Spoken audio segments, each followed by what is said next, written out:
bienvenue sur les numériques. Alors avant qu'on se lance pour de vrai, moi je veux que dans le chat vous me disiez quand on est live pour de vrai, parce qu'il y a un décompte entre ce que Bastien entend et ce que nous on dit, enfin bref, patata. Donc dans le chat, on est live. Il y a Franck qui nous dit qu'on est live. Bonjour à toutes et à tous, bienvenue sur les numériques pour votre live du vendredi, à peu près une semaine sur deux, qui va s'appeler désormais Nums for Speed.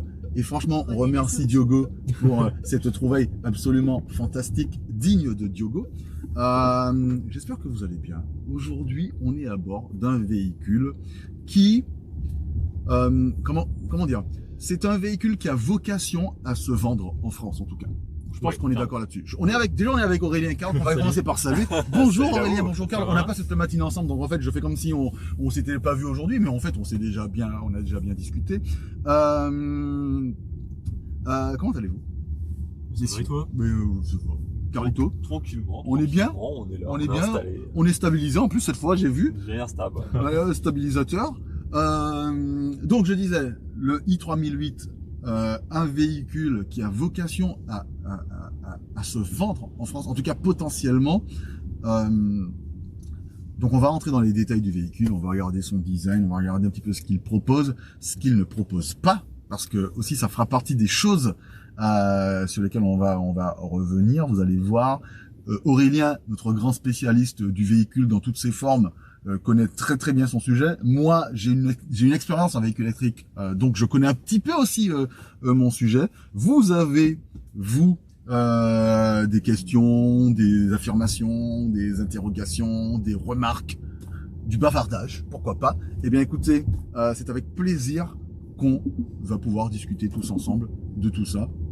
Ça, je pense que tu vois, c'est les alertes vitesse. L'alerte sur vitesse. Exactement. Qui est pas ultra intrusive. Là, tu vois, elle bip quelques fois.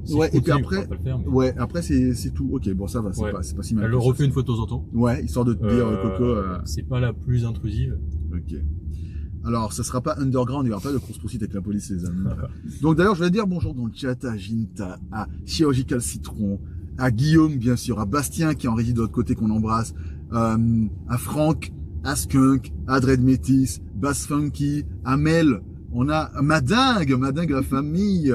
J'espère que vous allez bien. Salut Papy Renard. J'espère que vous allez bien, que vous allez passer un bon moment avec nous. On a vraiment de la chance, nous, dans cette émission, parce qu'à chaque fois qu'on va lancer un Nums for Speed, désormais c'est son nom, à chaque fois, les deux fois où on l'a fait, le matin, il pleuvait fort. Ouais. Et au moment où on est censé sortir du véhicule, c'est-à-dire là, dans pas très longtemps,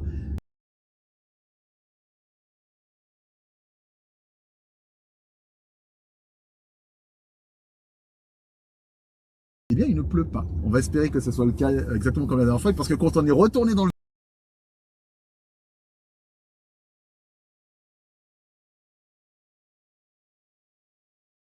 véhicule la dernière fois, il s'est remis à pleuvoir. Truc de dingue.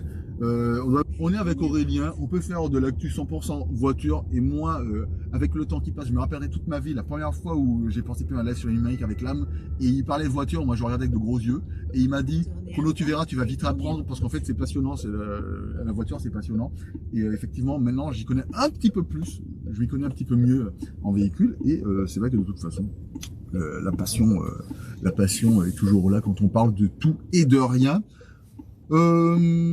Mon cher Aurélien, tu as testé la Ioniq 5 version N. Exactement. N. Mais alors moi j'ai une question à laquelle tu n'as peut-être pas la réponse, mais N, ça correspond à quoi? Ça correspond à deux choses. Ouais. Une que j'ai oubliée. Ok. Je crois que c'est leur siège en Corée ou je ne sais plus quoi. D'accord. N pour Nürburgring. Ok. Parce que, en théorie en tout cas, toutes leurs voitures badgées N ont été en partie développées au Nürburgring. D'accord. Excellent. Donc c'est un gage, en tout cas de leur part, c'est un gage, ils veulent ça comme étant un gage de qualité. Clairement, parce que... Qui était à droite là, je crois. Ouais, je sais, mais je continue encore un petit peu. Ok, ok, très bien. C'est un gage de qualité parce que c'est à la fois du marketing et un gage de qualité. Parce que le Nürburgring, c'est un petit peu la référence pour le développement des voitures sportives, au moins en Europe, et c'est notamment le marché européen qui vise en partie en tout cas. Ok. Donc ouais, c'est plutôt un critère... En tout cas, selon eux, c'est un bon critère, et puis pourquoi pas. Ça change des RS, des R. En gros, c'est ça. La division N, elle existe depuis 10 ans, mais d'abord en motorsport, ensuite avec des voitures de série. Donc ça fait pas longtemps du tout, et ils essaient de se positionner en face de blasons beaucoup plus célèbres et qui sont pour beaucoup développés notamment en Nürburgring. Donc c'est un peu la façon de se dire, on est au niveau, on se base sur le même circuit et c'est plutôt réussi pour l'instant au niveau thermique. Donc il y avait eu l'I20N et l'I30N, je crois qu'il y a eu d'autres modèles mais qu'on n'a pas eu en Europe et qui ont toutes les deux été plutôt appréciées parce qu'elles représentent, tu vois, le côté un peu sportif, pas trop cher, une vraie sportive comme on en a plus beaucoup. Et du coup là il passe à l'électrique avec le Ioniq 5. Ioniq 5 qui est l'une des premières voitures du groupe Kia Hyundai qui justement était électrique, en tout cas que nous on a vu en Europe avec moi de tête comme ça je dirais Ioniq 5 EV6 chez Kia. Sur la plateforme EGMP dédiée à l'électrique parce qu'ils avaient déjà pas mal de voitures électriques mais qui étaient adaptées sur des plateformes de modèles thermiques à base. Des faux rétrofits quoi. Moi j'aime bien ça, des faux rétrofits. Mais qui continuent à faire. C'est assez intéressant parce que dès le début quand ils ont dit on fait une plateforme dédiée à l'électrique mais on continuera quand même de faire des modèles adaptés parce que parfois c'est ce qui coûte le moins cher et du coup leur logique c'est plutôt pour l'instant mais ça va pas forcément durer leurs modèles les moins chers sont adaptés de modèles thermiques mais les modèles un peu plus grands et un peu plus chers comme le Ioniq 5 sont sur plateforme dédiée. C'est intéressant. Alors on nous dit de couper le son du GPS apparemment on l'entend fort parce qu'on l'entend alors fort. De toute façon on va couper le GPS tout court. Voilà, comme ça au moins terminé, bonsoir. On va peut-être se perdre, mais oui, mais on va se perdre dans la bonne humeur et c'est ça qui est important. Alors après se perdre au bois de Boulogne, c'est un risque. C'est un risque. C'est vrai, si t'as envie de prendre le risque. Non. Ouais, on a tué le GPS tout court, donc on n'aura pas le tourner à droite, tourner à gauche, vous en faites pas. Donc, tu as pu tester cette Ioniq 5N, qui est une Ioniq 5 plus sportive comme on l'a vu, qui a, moi j'ai pas encore pris le temps de lire ton test. Il est pas sorti de toute façon. Ah c'est pour ça. Il n'est pas écrit donc. Mais en tout cas tu as pu la prendre en main, la prendre en pédale. Et notamment sur circuit en plus. Sur circuit, ok, excellent. Alors ça donne quoi? Et ça donne quoi? Déjà c'est très très puissant, 650 chevaux. Mais comme tu le sais en tant que propriétaire de voitures électriques sportives, ça fait pas tout. Pour donner du feeling vraiment sportif, il suffit pas d'avoir beaucoup de puissance. Exactement. Et c'est du coup, on va dire, l'équivalent de la Kia EV6 GT. Ok. Donc le même groupe, la même plateforme, des puissances à peu près similaires. Mais ils ont voulu donner un caractère complètement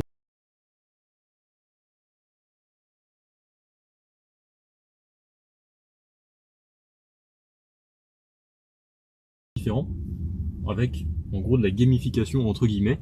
Ah oui, j'ai un peu de rapport de vitesse par exemple. Exactement. T'as le son factice qui va avec, et t'as aussi les sensations de throttle ou bien de ruptage, je sais pas comment rupteur, voilà, exactement. Ce qui est complètement artificiel, software et tout ce que tu veux, c'est uniquement de la gamification, ça n'apporte rien aux performances, au contraire. Bien sûr, au contraire même. Au contraire. Oui, fatalement. Si tu veux vraiment le maximum de perf, t'enlèves tout ça. C'est idiot de s'imposer une boîte de vitesse qui n'existe pas.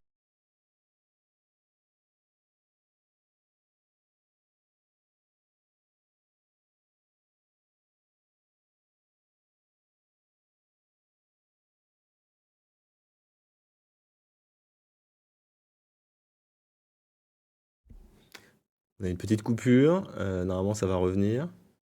Ça met toujours un petit peu de temps. Ça dépend d'où il roule, je sais pas s'il y a des problèmes de réseau ou pas.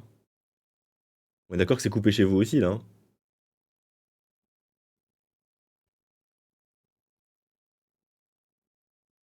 Ouais. Ah, attendez, je vais essayer un petit truc, un petit tour de magie. Attendez, hop, je mets ça. Hop là.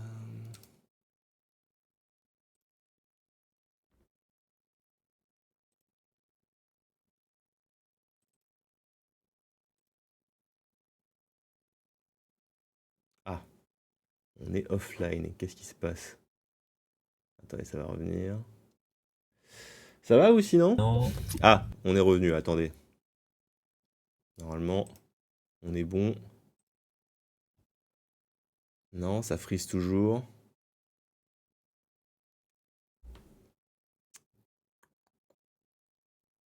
Ouh, c'est compliqué.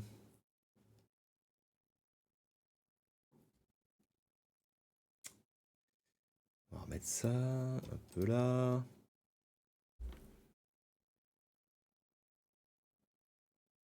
Le son est bon. Benny, tu parles de quoi? Parce que là, ils sont toujours pas revenus, on est d'accord. Moi, de mon côté, il n'y a rien du tout. Est-ce qu'on va y arriver? L'image est-elle bonne? Alors. Le son est bon, on a 1 sur 2. Ah, ça. Voilà.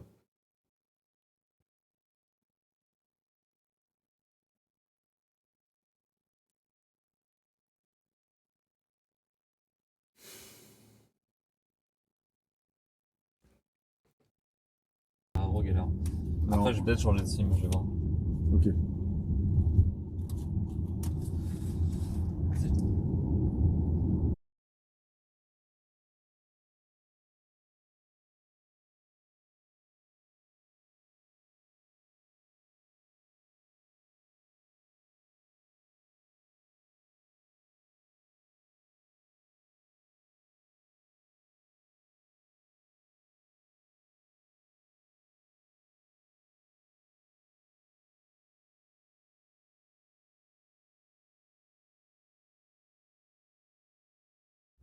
Ne partez pas les amis, hein. Karl est en train d'essayer de faire un changement de sim. Donc normalement ça devrait revenir.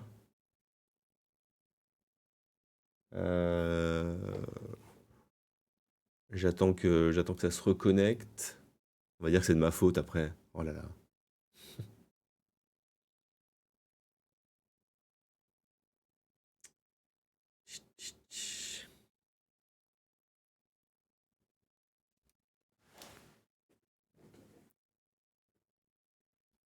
Je vais mettre un peu de musique pour vous faire patienter.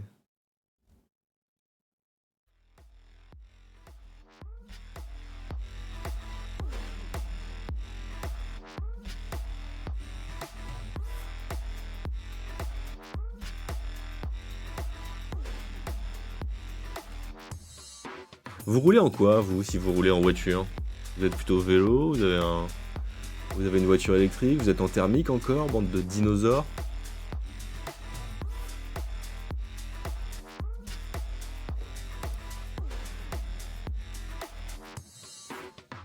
J'en profite pour vous redire que le 3 mai, donc la veille du Star Wars Day, on aura un petit live spécial avec des invités pour parler Star Wars justement.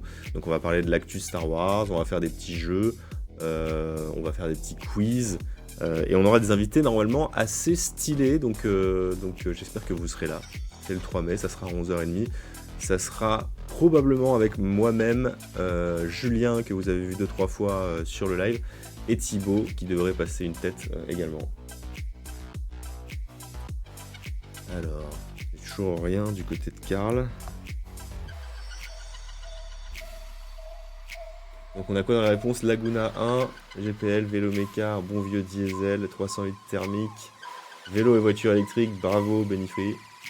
Toyota Auris, vieille 307 de 2003, les meilleurs. BMW série 1, ok, de 2020. En 4L et Clio, nous dit Ben Paulet. Une vraie 4L d'époque? Ça va être stylé ça aussi. 406 2001, ok, 308. Donc on est plutôt globalement sur du thermique encore. Il va falloir travailler ça les amis. Bon, je dis ça, je roule en thermique aussi. Moi j'ai une Clio. Du classique. Ça roule bien.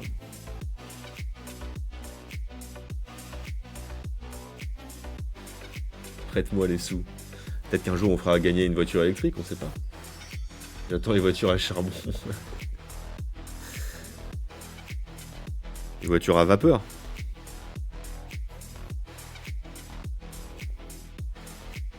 Le problème de la densité énergétique en rapport à un coût n'est pas inutile. La preuve, l'efficacité de l'essence face à l'urgence climatique.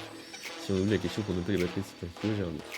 Voiture à pédale, ça compte. Bah écoute, si tu roules en voiture à pédale, la planète te dit merci. Donc, let's go.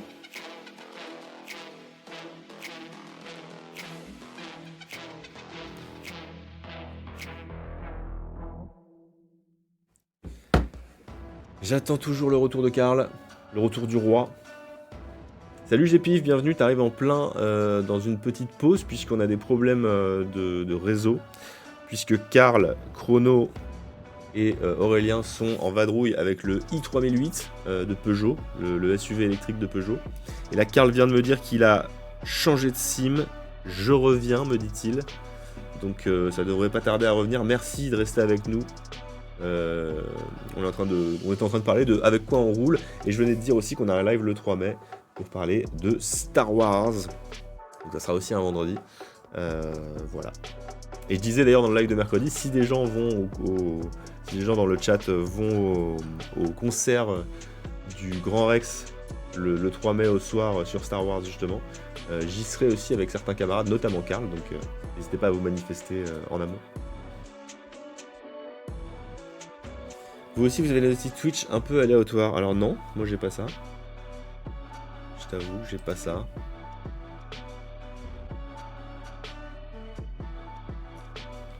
Moi je vis en 2024, pas en 94.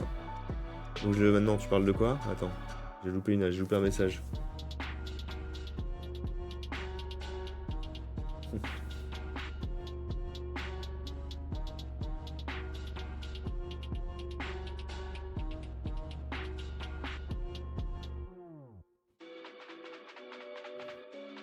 Allez, je suis sûr qu'on y est presque. Vous êtes toujours là, vous êtes même un peu plus nombreux et ça c'est beau. Vous êtes vraiment le meilleur chat. Ça, n'en doutez pas. Un grand scénic de 2019 thermique, le vieux daron dinosaure. Bah mais en même temps, t'as besoin de place. Voilà. Le scénic, voilà, c'est un classique. Enfin, c'est con, si je m'étais un peu plus préparé, j'aurais pu vous faire des petites chansons avec de l'IA en attendant que ça remarche. Parce que j'en ai fait d'autres encore hier. Notamment une sur Karl qui devient le roi des Raptors. Donc peut-être que je vous ferai écouter ça la semaine prochaine.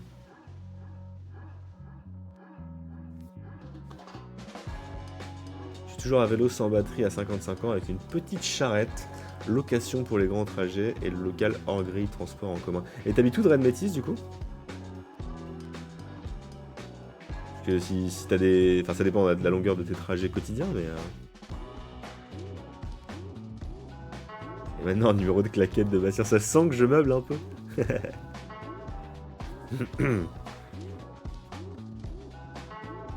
Je sais pas faire de claquettes. En vrai. Banlieue nantaise. D'accord. Ah, voilà, ouais. Ils sont revenus, vous les entendez mais vous ne les voyez pas encore. Je vais vous balancer ça, on enlève la musique. Et allez, c'est reparti.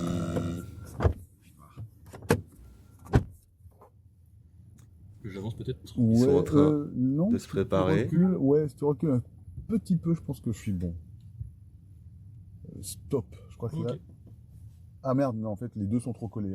Je pense qu'à aucun moment on pourra... Si je m'avance peut-être un tout petit peu, non? Je sais pas trop. Tu vois, Est-ce que tu peux voir ce que je vois, on est en live là? Est-ce qu'on a l'image ou pas? Ouais. Alors, j'enlève le chat uniquement. Est-ce que, comment ça se passe?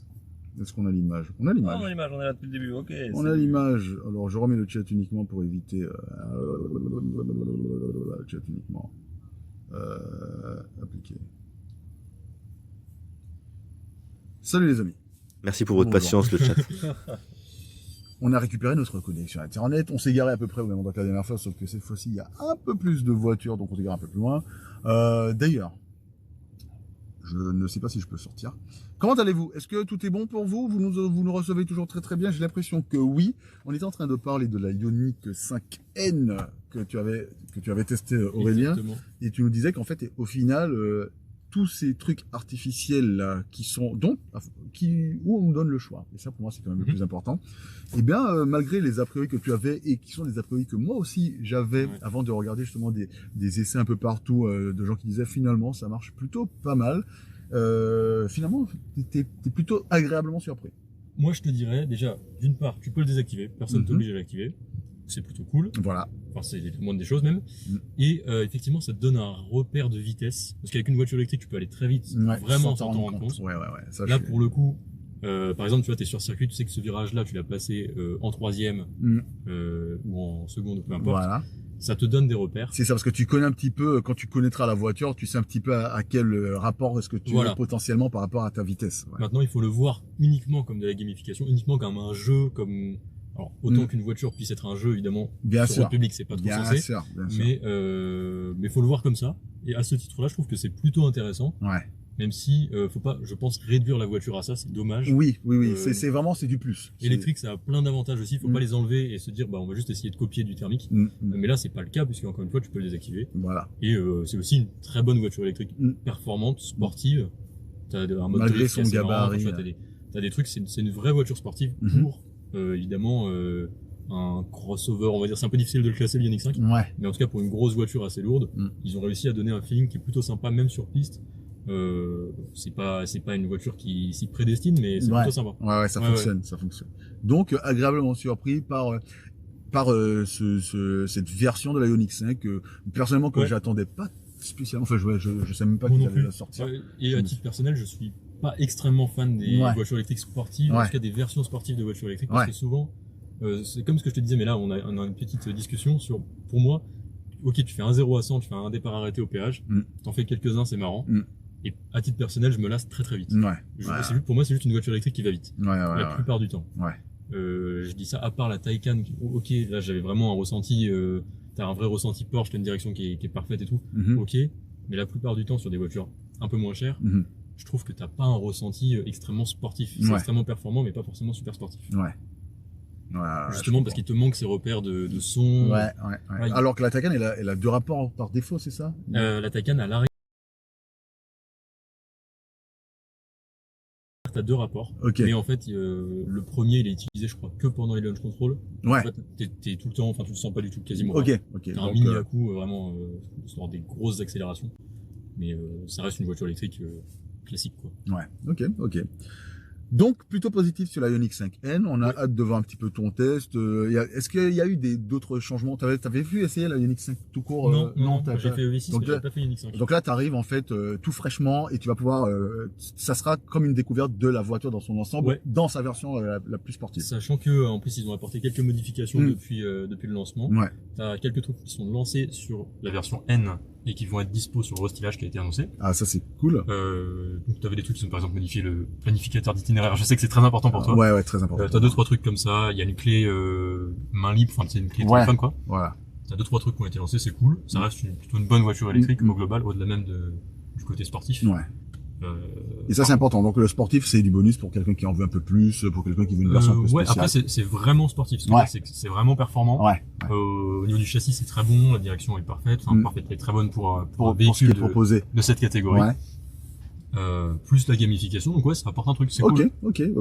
Super. Alors, on parle de quelque chose qui a l'air d'avoir plutôt du succès, en tout cas dans ce que t'en dis et de ce que moi j'en ai vu un peu partout. Maintenant, on va parler d'une situation plus d'échec, on va dire. On va parler de Fisker avec la Fisker Océan. Je sais même pas s'ils ont d'autres modèles de voitures. Alors, ils ont annoncé leur plan de lancer d'autres modèles. Bon. Voilà. Alors, on va s'arrêter à l'Ocean déjà. Voilà. Pour rappel, Fisker, c'est une marque de voiture avec à la tête un monsieur qui s'appelle Fisker, qui était designer dans des marques automobiles de renom, il me semble. Oui, il est principalement connu pour ce qu'il a fait chez Aston Martin. Donc c'était un designer qui travaillait, très classique avec plusieurs constructeurs. Il a travaillé pour l'anecdote sur la Model S, sur le projet initial de la Model S. Excellent. Puis après il y a eu un petit conflit interne. Voilà. Il est parti. Il a lancé sa première boîte de voitures électriques. Toujours sur son nom, Fisker. Je crois que c'est Fisker Automotive à ce moment-là. Il a lancé la Fisker Karma, qui était une rivale de la Model S. Mais oui, j'ai entendu parler de cette voiture. Ça fait, j'avais oublié que ça existait. Qui est, à titre personnel, je l'adore. Mais c'est de la merde. N'achetez surtout pas ça. En gros, si tu veux, c'était, une rivale de la Model S, donc une très grande berline, un petit peu sportive, performante, luxueuse. T'avais toute une idée d'éco-conception. Déjà à l'époque, ce qu'on retrouve beaucoup aujourd'hui, mais c'était très poussé sur tous les matériaux et tout, c'était vraiment sympa. Mais elle avait des très gros défauts. Déjà, c'était pas une électrique à 100%. C'était une électrique à prolongateur d'autonomie obligatoirement. Ça veut dire quoi ça? En gros, c'est un peu comme de l'hybride rechargeable, mais où la partie électrique est plus dimensionnée. À l'époque, il y avait pas trop d'hybride rechargeable, et les premières hybrides rechargeables, t'avais une toute petite autonomie électrique. Là, t'avais quand même une assez grosse autonomie électrique, donc plutôt sympa, mais t'avais pas du tout la même autonomie que sur une Model S, donc il fallait quand même utiliser un moteur thermique, en gros, pour recharger la batterie. Et en fait, ça veut dire que tu pouvais pas, même pour des petites trajets, tu pouvais faire du full électrique ou bien si tu pouvais. Comme de l'hybride rechargeable. Voilà. Mais sur le principe, ça c'était un petit peu différent. Donc, pas forcément une mauvaise idée, surtout qu'à cette époque-là, il y avait pas beaucoup de voitures électriques tout court en fait, au-delà même du côté performant, haut de gamme, etc. Sauf que ça a pas marché, il y avait des très gros défauts, une habitabilité vraiment catastrophique, c'est-à-dire que t'avais 4 places et à l'arrière t'avais peut-être franchement moins de place que dans une Clio, alors qu'elle faisait 5 mètres de long. Le coffre de mémoire c'était 200 quelque chose litres, ridicule. Abusé, et en plus, elle avait plein de problèmes de fiabilité, notamment au niveau logiciel, infodivertissement, c'était une catastrophe. Les premiers mecs qui l'ont acheté, ils ont eu que des problèmes. Donc forcément, quand tes premiers clients sont déçus, ça part mal. Ça commence mal. Elle a été produite pendant 2 ans et au final, les actifs ont été rachetés par une entreprise qui essaye maintenant de revendre cette Fisker Karma. On l'a modifié un petit peu, mais ça marche pas du tout. Et Henrik Fisker, il a continué, il a lancé une deuxième boîte de voitures électriques plus récemment. Donc avec le Xeon, cette fois c'est Fisker Inc. Voiture 100% électrique, un SUV un peu plus petit, un peu moins cher, donc un truc qui est censé être déjà un petit peu mieux calé pour le marché. En tout cas, d'un point de vue, cette voiture, c'est quand même très, je vais pas dire qu'elle divise parce que ce serait un euphémisme de dire qu'elle divise. C'est pas qu'elle divise, c'est qu'il y a des choses qui ne vont pas dans la Fisker Océan de façon très concrète. Mais il y a aussi des choses, il y a un paradoxe avec des choses qui vont dans cette voiture-là de point de vue apparemment du confort, de point de vue. Nous on l'a pas essayé. Mais ce qu'on a vu, T'as beaucoup de gens qui vont dire le châssis est super. Il y a plein de bonnes idées. T'as des trucs un peu lifestyle entre guillemets, la lunette arrière qui peut descendre, des trucs sympas. Mais attends, c'est pas tout. T'as le mode California où tu peux littéralement ouvrir toutes les vitres en fait, autour de une passoire à air. Pour ceux qui connaissent le mode grand air de l'Avantime, de Renault Avantime, c'est un peu le même délire. C'est d'un coup tu baisses tous les vitrages, toutes les surfaces vitrées, à part l'avant, à part le pare-brise, il y a tout qui baisse, même les custodes, les petites vitres à l'arrière là. Exactement. Donc il y a plein de bonnes idées et à la fois sur le papier, il part plutôt pas mal en tant que choix un peu plus pragmatique que ce que tu avais sur la Fisker Karma par exemple. Mais dans les faits, et le mais est violent. Voilà, le mais est violent. Ils ont voulu à tout prix respecter les délais qu'ils avaient annoncés. Un petit peu peut-être par rapport à Tesla, montrer que eux sont capables de respecter leurs délais. Et c'est presque vrai parce que malgré le Covid et les trucs des semi-conducteurs, bref, tous les trucs qui sont communs à toute l'industrie automobile, ils ont réussi à le lancer avec seulement quelques mois de retard. Pour un premier modèle, c'est quand même pas mal. Sauf que peut-être que justement ils auraient dû attendre un petit peu plus parce que les premières versions qu'ils ont livrées avaient plein de problèmes logiciels principalement. Donc c'est là que tu te dis mais ils ont pas appris de l'erreur de la Fisker Karma. Ils arrivent de nouveau avec un véhicule qui a vraiment des avantages, qui a plein de bonnes idées, mais qui n'est pas fini. Et du coup, les premiers clients, forcément, sont déçus. Les essais presse, journalistes, influenceurs, tout ce que tu veux, sont forcément assez négatifs. C'est quand même assez négatif. D'ailleurs, on va en parler rapidement, mais la vie entre guillemets reviewer automobile qui a fait beaucoup de bruit il y a pas si longtemps que ça, c'est la vie de Marcus Brownlee, MKBHD, qui a fait une vidéo dessus où en fait il a titré la vidéo c'est la pire voiture que j'ai testée depuis que j'en teste sur sa chaîne Autofocus, c'est-à-dire il en a testé quand même pas mal. Il a dit c'est la pire que j'ai testée. Fisker ne voulait pas lui envoyer la voiture à la base. Il a dû passer par une concession alternative pour pouvoir avoir la voiture. Il a testé la voiture dans les conditions dans lesquelles elle se trouve au moment où il l'a testée. Fisker lui a essayé de le dissuader de tester parce que il y avait des mises à jour de software qui arrivaient par la suite. D'ailleurs, grand seigneur pour le coup, il a retesté récemment la voiture. J'ai regardé son test avant-hier, je crois, ou hier. Et effectivement, il dit que oui, il y a eu des choses qui ont été améliorées. Tout n'est pas parfait. Il ne recommande toujours pas le véhicule. Et bien sûr, il a été accusé entre guillemets d'avoir contribué à la chute concrète de Fisker. Ce qui est bon déjà l'impact réel parce que j'ai vu plein de tweets et tout comme quoi c'était que de la faute, que du fait de la vidéo d'MKBHD. La vérité c'est juste qu'il a montré au grand jour les problèmes qui étaient existants et que vivaient les premiers clients. Mais bien sûr. Donc c'est arrivé au mauvais moment pour Fisker parce qu'ils essayaient de corriger tout ça et là ils essayaient justement de lui dire attends on va lancer un nouveau software, teste la voiture à ce moment-là. Il l'a testé au moment présent en disant ils promettent des mises à jour futures mais dans l'état il y a ça qui va pas, il y a beaucoup de choses qui vont pas. Donc forcément c'était embêtant pour eux, et ça s'est enchaîné parce qu'en plus ils ont mal réagi après sur leur communication de crise, c'était un peu une catastrophe. Donc plus personne voulait acheter une Fisker. Et ce qu'ils ont fait très récemment, c'est qu'ils ont complètement bradé, ils le font à je crois moins 40% quasiment. Donc là tu te retrouves avec les premiers clients qui se retrouvent avec une voiture pas finie, qui ne vaut plus rien parce qu'ils décident de la vendre à moins 40% en neuf. Donc les seuls mecs qui croyaient encore en toi, tu te les mets à dos. Je me dis, mais dans le lot, il y a probablement des gens qui avaient déjà acheté une Fisker Karma à l'époque, tu vois. Les mecs, ils se sont fait douiller 2 fois. Donc c'est un peu une situation pas top, parce qu'aujourd'hui, même à moins 40%, t'as pas envie de l'acheter. Alors, c'est dommage, parce que c'était plutôt sur le papier une bonne voiture électrique. C'est ça. Et donc, il y a eu effectivement des corrections logicielles qui sont arrivées, mais, et c'est ça, j'ai appris ça dans la vidéo de MKBHD, dans sa vidéo numéro 2, c'est qu'il dit qu'en fait, les gens qui se font livrer leur Fisker aujourd'hui ont la version Fisker OS ou Ocean OS 2.0. Par contre, les gens qui ont leur Fisker depuis avant la mise à jour 2.0, en fait, il n'y a pas de mise à jour outillée pour la faire, cette mise à jour-là. Et donc, Fisker envoie un technicien chez toi pour pouvoir effectuer la mise à jour.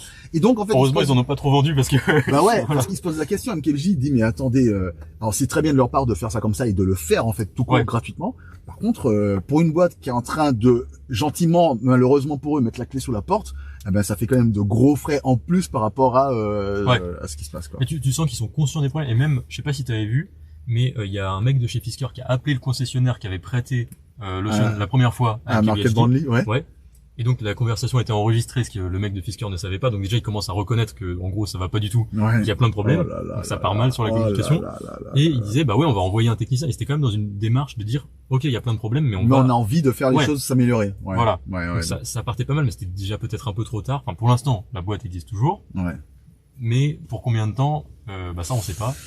Ouais. Et c'est dommage parce qu'encore une fois le produit était intéressant.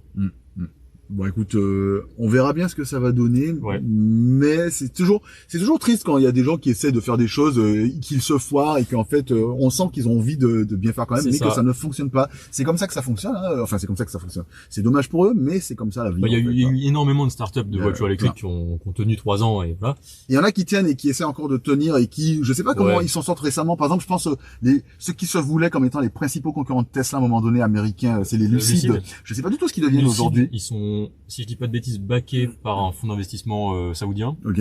Donc pour l'instant au niveau commercial, je pense qu'ils en vendent pas beaucoup, mais pour l'instant ça tient et voilà. Fisker, bah bon courage. Ouais. bonne chance à eux, chez Fisker. Et bonne chance à Fisker, machin, oui, c'est des machins. Mais bonne chance aussi aux premiers clients de chez Fisker, surtout qui ont investi, parfois, qui se sont dit, ok, on a envie de se faire plaisir, d'acheter un véhicule, de peut-être, de mettre une thune qu'on avait économisée pour un véhicule dans cette voiture-là et qui ont misé malheureusement sur le mauvais cheval, un peu à la manière de ceux qui avaient misé, mon cher Karl, sur le HD DVD au lieu du Blu-ray en fait.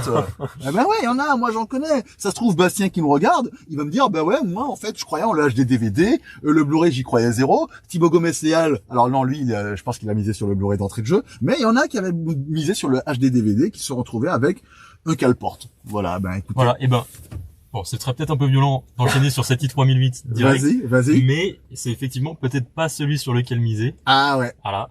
Et pour plein de raisons dont on va vous parler, est-ce qu'on fait un petit tour du véhicule, les amis? Moi, je voulais parler de la mage Tesla, mais en fait, en gros, j'ai pas grand-chose à dire d'autre que il y a eu une mage récemment chez Tesla qui active en fait les feux matriciels, donc les feux matriciels en situation de plein phare qui font que là où il y a des voitures en face de vous, les pixels ne s'activent pas ou s'activent de façon moindre pour ne pas éblouir les gens qui sont. Ce qui permet de rester en plein phare. C'est ça, tu peux rester en plein phare tout le temps. En évitant de trop éblouir. C'est exactement ça.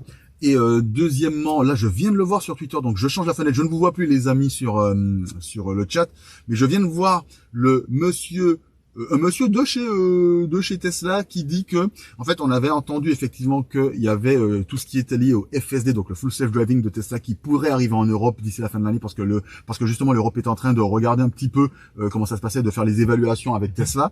Et apparemment aujourd'hui avec les régulations européennes, c'est un petit peu compliqué que ça puisse arriver en Europe en l'état, donc il faudrait que l'Europe accepte. Alors ils disent que l'Europe accepte ce qui est lié l'Europe ne permet pas le pilotage qui est initié par le véhicule, et donc c'est à ce niveau-là que ça bloque, et c'est la base du full self-driving de Tesla. Donc pour l'instant on est dans une situation et c'est un petit peu aussi la logique de Tesla qui veut déployer le plus massivement possible ses fonctions. Là où tu as d'autres constructeurs, si je te prends typiquement Mercedes, ils ont déjà de la conduite autonome de niveau 3, ce que ne propose pas réellement Tesla, en tout cas pas en Europe. Et eux le font en Allemagne notamment, ils le font aussi aux États-Unis, avec un accord avec les autorités locales, mais dans un cadre qui est assez restreint. Mais en France d'ailleurs, il y en a, mais dans un cadre ultra restreint. En France, il faut qu'il y ait un terre-plein central, 60 km au maximum, et dans les routes qui ne sont pas, où il n'y a pas de piétons. Concrètement, c'est sur le périphérique, en fait. T'as plein de petites expérimentations locales de niveau 3, de niveau 4, même parfois.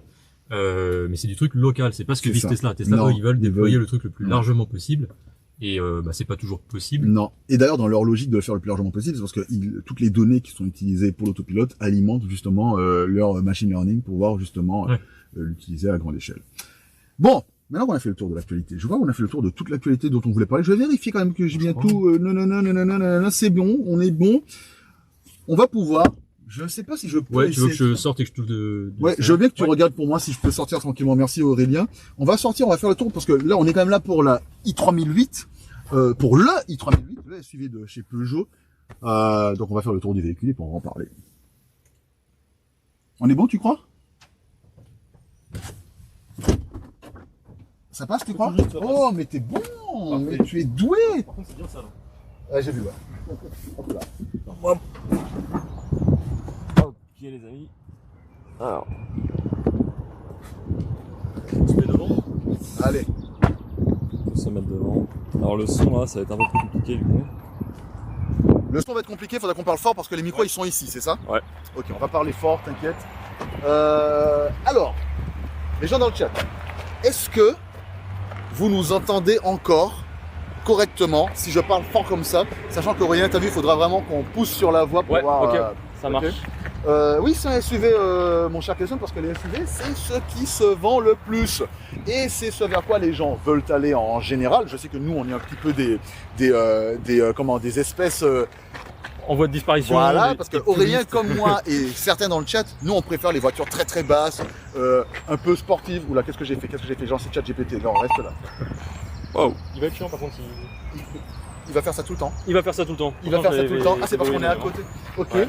Les amis, on va parler donc de i3008. En fait, ce qui est intéressant avec le i3008, c'est que c'est exactement ce qu'on disait avec Aurélien. C'est un véhicule qui a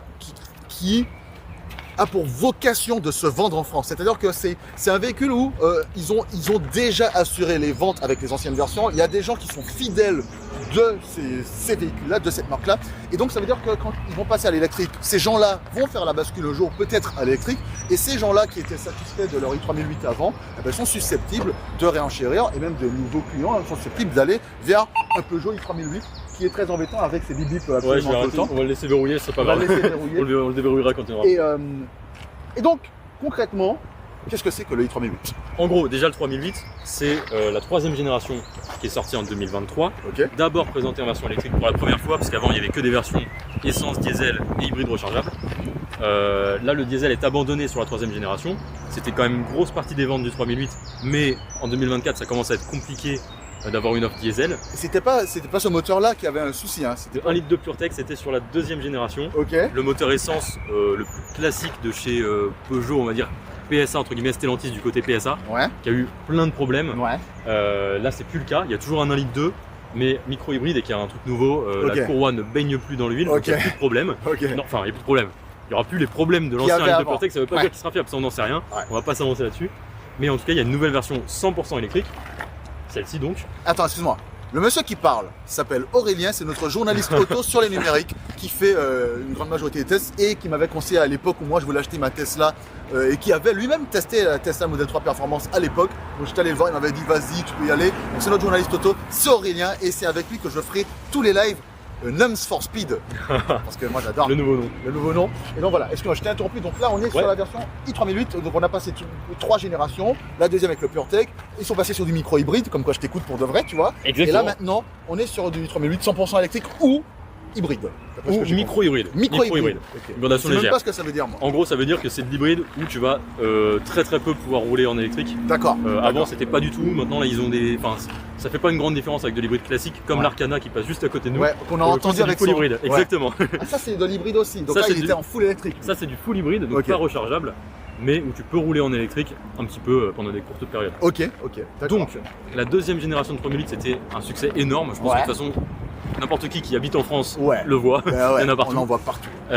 Et du coup, cette troisième génération, c'est un défi un peu compliqué parce qu'ils renouvellent déjà un best-seller, c'est toujours pas simple. Ouais. Et en plus, ils changent avec une version 100% électrique, plus de diesel dont ils étaient relativement dépendants. Ouais. Ils doivent se remettre du 1 litre de PureTech qui a quand même une très mauvaise réputation maintenant. Ouais. Et du coup, il y a quand même un enjeu relativement important sur la version 100% électrique i3008 qui vient rivaliser avec le Scénic qui sort en même temps, le Scénic E-Tech électrique, le nouveau Scénic. Qu'on a hâte de tester. Qu'on a très hâte de tester, le concurrent direct de l'i3008 et un petit peu aussi forcément le Tesla Model Y forcément, il est un petit peu plus grand, mais c'est la voiture électrique la plus vendue au monde et la voiture la plus vendue au monde tout court. Ouais. Donc forcément, c'est un rival évident. Direct. Exactement. Et en plus, on n'est pas censé en parler tout de suite, mais en plus, le point important, c'est que ce véhicule-là, son prix est exactement le même que le Tesla Model Y. Exactement le même prix. Alors, il faut voir justement où se situent les avantages ou les inconvénients de l'un vis-à-vis de l'autre. Et c'est justement là où je souhaite vraiment, et c'est pas parce que j'aime bien Tesla, vous me connaissez machin, mais je souhaite vraiment beaucoup de courage à Peugeot pour certaines choses dont on va parler en fait, où on sait pas trop, il manque des choses quoi, il manque des choses, voilà. Exactement, parce que du coup, même tarif en entrée de gamme que le modèle Y qui est plus grand et qui a un logo Tesla. Quand on achète une voiture électrique, on pense directement à Tesla. Souvent. Donc là, il doit justifier le fait d'être aussi cher en étant plus compact. Et en plus de ça, c'est la version d'entrée de gamme qui est au même prix, donc 44 990 €, C'est si je dis pas de exactement bêtises. ça. C'est Enfin, en exactement gros, 45 000 €, moins 4 000 € parce qu'il est éligible au bonus écologique. Mais du coup, tu dois justifier d'en offrir moins pour le même tarif, en tout cas sur le papier. Ouais. Et en plus de ça, c'est la version d'entrée de gamme. Là, nous, on a une version GT qui est à 47 000 €, plus quelques options. Elle monte à 52 000, on avait vu avec Voilà, nos options à nous. 50 000 quelque chose Ouais. avec les options qu'on a. Là où un modèle Y, bah en fait, tu as quasiment toutes séries globalement. Tu n'as C'est pas vraiment ça. d'options chez C'est ça. Tesla. Tu C'est peux ça. prendre la version gros d'autonomie si tu en faut plus, mais de série, tu as déjà tout ce qu'il faut. Donc en fait, au final, il revient un petit peu plus cher que le modèle Y, en étant plus compact et en s'appelant Peugeot, qui n'a pas une réputation pour l'instant sur la voiture électrique très développée, on va dire. Ouais. Je te dis juste ça pour information, mais regarde, j'ai vu que notre place d'avant. Est-ce que tu veux qu'on bouge? Franchement, Karl, t'en penses quoi? Bah, on peut faire ça et comme ça, moi, je peux même filmer la voiture en se dépassant. Allez, alors on n'aura pas de son. Je vous préviens juste, on n'aura pas de son. Bah écoute, quoi que non, je vais rester avec toi. Je vais rester avec toi. Vas-y, on va se mettre là-bas. Comme ça, on sera tranquille.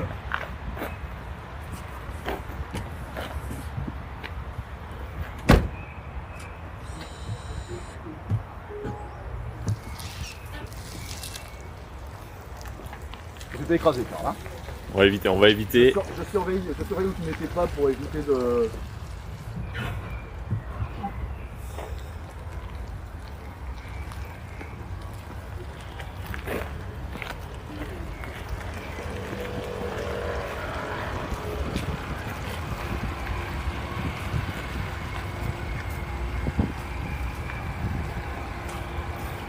Immersion totale.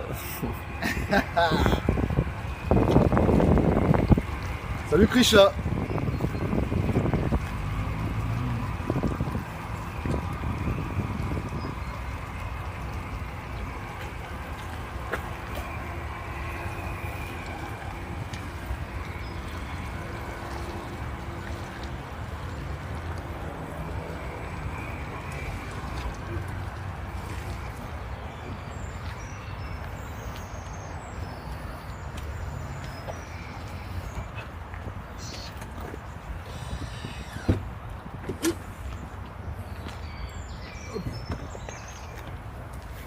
On est bon? On est bon. Est-ce que tu as bien pensé à appuyer sur le bouton pour éteindre la voiture avant de sortir? Voilà, j'y ai pensé. Alors ça Mais commence ouais. fort, je suis désolé, mais enfin, les amis, Peugeot, les gars, sérieusement, c'est pas possible ce genre de choses. C'est quoi l'histoire là? J'ai En pas fait, compris. j'explique, Karl. Quand tu as une voiture électrique actuelle, en tout cas, personnellement, la voiture électrique que j'ai, tu vois, c'est le modèle 3, ouais. Quand tu as une voiture électrique actuelle et que tu rentres dans ta voiture, tu t'installes dedans, bon déjà, souvent, parfois, tu n'as pas forcément de clé, etc. C'est ton téléphone qui s'en charge. Tu approches, elle voit que c'est toi, elle se déverrouille, tu rentres dans la voiture, tu appuies sur le frein, tu mets en mode conduite et tu accélères, elle part la voiture. Tu t'arrêtes, même si tu n'actives pas le mode parking, tu détaches ta ceinture, elle s'arrête la voiture. Déjà en général, tu as le mode conduite à une pédale, donc elle s'arrête quand tu lâches l'accélérateur. Tu détaches ta ceinture, elle se met automatiquement en mode parking. Tu ouvres ta porte, tu fermes la porte, la voiture, elle s'éteint, elle se verrouille et tu te barres. Là, malheureusement, c'est pas le cas. Là, quand tu sors de la voiture, tu dois appuyer sur le bouton Power pour pouvoir éteindre manuellement la voiture en sortant. Et en fait, c'est tout con, mais en termes d'ergonomie, en termes d'agréments globaux, eh ben, ça fait une grosse différence quand tu as l'habitude d'un véhicule qui est censé te faciliter la vie sur pas mal d'aspects. Et ça, c'est tout con, mais moi je trouve que c'est ultra bien parce que tout à l'heure quand Aurélien est arrivé à la rédaction, c'est l'année qu'il faut absolument que je la raconte, il est sorti de la voiture, il a cru avoir appuyé sur le bouton, mais je sais pas, ça Non, va. c'est que le moteur était coupé, enfin le moteur, entre guillemets, c'est que j'avais laissé la vitre ouverte. Ouais. Donc il fallait que je remonte dans la voiture pour la redémarrer. Ouais. Bon, ce qui est normal sur une voiture thermique. Oui. Mais sur une voiture électrique, on peut. Bah oui. En fait, t'as certaines étapes qui sont héritées du thermique et qui ne sont pas nécessaires sur une voiture électrique. Mettre le contact, là c'est vraiment, il y a tout ce qu'on fait sur du thermique. On met le contact, on passe en drive. Tu peux enlever le frein à main manuellement, mais il est automatique si besoin. Ça t'enlève quand même cette étape-là, mais ça c'est pas propre à l'électrique.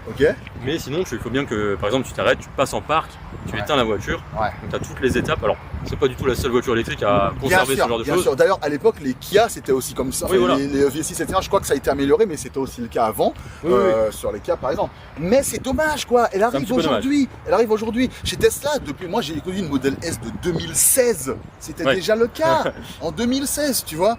Et ça, c'est juste dommage que tu aies à faire toutes ces étapes-là. Tu parlais de la vitre. Moi, je pars de ma voiture. La vitre, elle va remonter toute seule. J'ai pas essayé de le faire avec la clé. Si tu appuies longtemps sur verrouiller, je sais pas si ça le fait, on pourra tester. Ouais, bien sûr, là, c'était un cas d'exemple. Effectivement, tu conserves toutes les étapes d'une voiture thermique. Et tu sens que, et c'est le cas, c'est à la base une voiture thermique qui a été adaptée à l'électrique.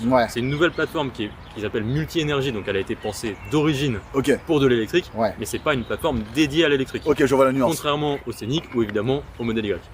Donc ça implique pas mal de choses. Et même pour rester chez Renault, quand on voit la Mégane E-Tech par exemple, on sent que c'est une voiture qui est électrique et d'ailleurs qui n'a même pas le même form factor que les autres Mégane et qui. C'est un très bon exemple parce qu'ils ont en plus conservé la Mégane thermique à côté. Donc ça te permettait d'avoir vraiment un exemple de qu'est-ce que ça donne d'utiliser une plateforme dédiée à l'électrique. Donc la Mégane électrique elle est plus compacte que la Mégane thermique, ce qui est très rare parce que d'habitude les voitures de génération en génération ont tendance à grandir. Et là ils se sont dit on a une plateforme dédiée, ça permet d'avoir un meilleur rapport habitabilité-encombrement. Donc on fait une voiture qui est plus compacte, avec le même espace à bord, et avec plein d'autres petites idées, tu vois, elle est un peu plus relevée, mais parce que d'un autre côté sur une voiture électrique c'est plus cohérent avec que tu as les batteries en dessous. C'est exactement ça. C'est assez intéressant de comparer entre les deux. Et d'ailleurs, parce que c'est vrai que, en fait, moi j'aime bien, c'est vrai que j'aime bien les Renault parce que j'ai eu une Clio et que j'en étais quand même satisfait, tu vois. Mais c'est vrai qu'en général, je me disais que dans l'esprit collectif, j'ai l'impression que les Peugeot avaient plus d'aura que les Renault, en tout cas récemment, tu vois. Si tu regardes sur les 10 dernières années, et d'ailleurs Peugeot continue d'être une des marques, même hors automobile, préférées des Français. Ils ont un design qui a été initié par Gilles Vidal qui plaît énormément et qui plaisait vraiment largement sur la seconde génération de 3008, donc celui d'avant.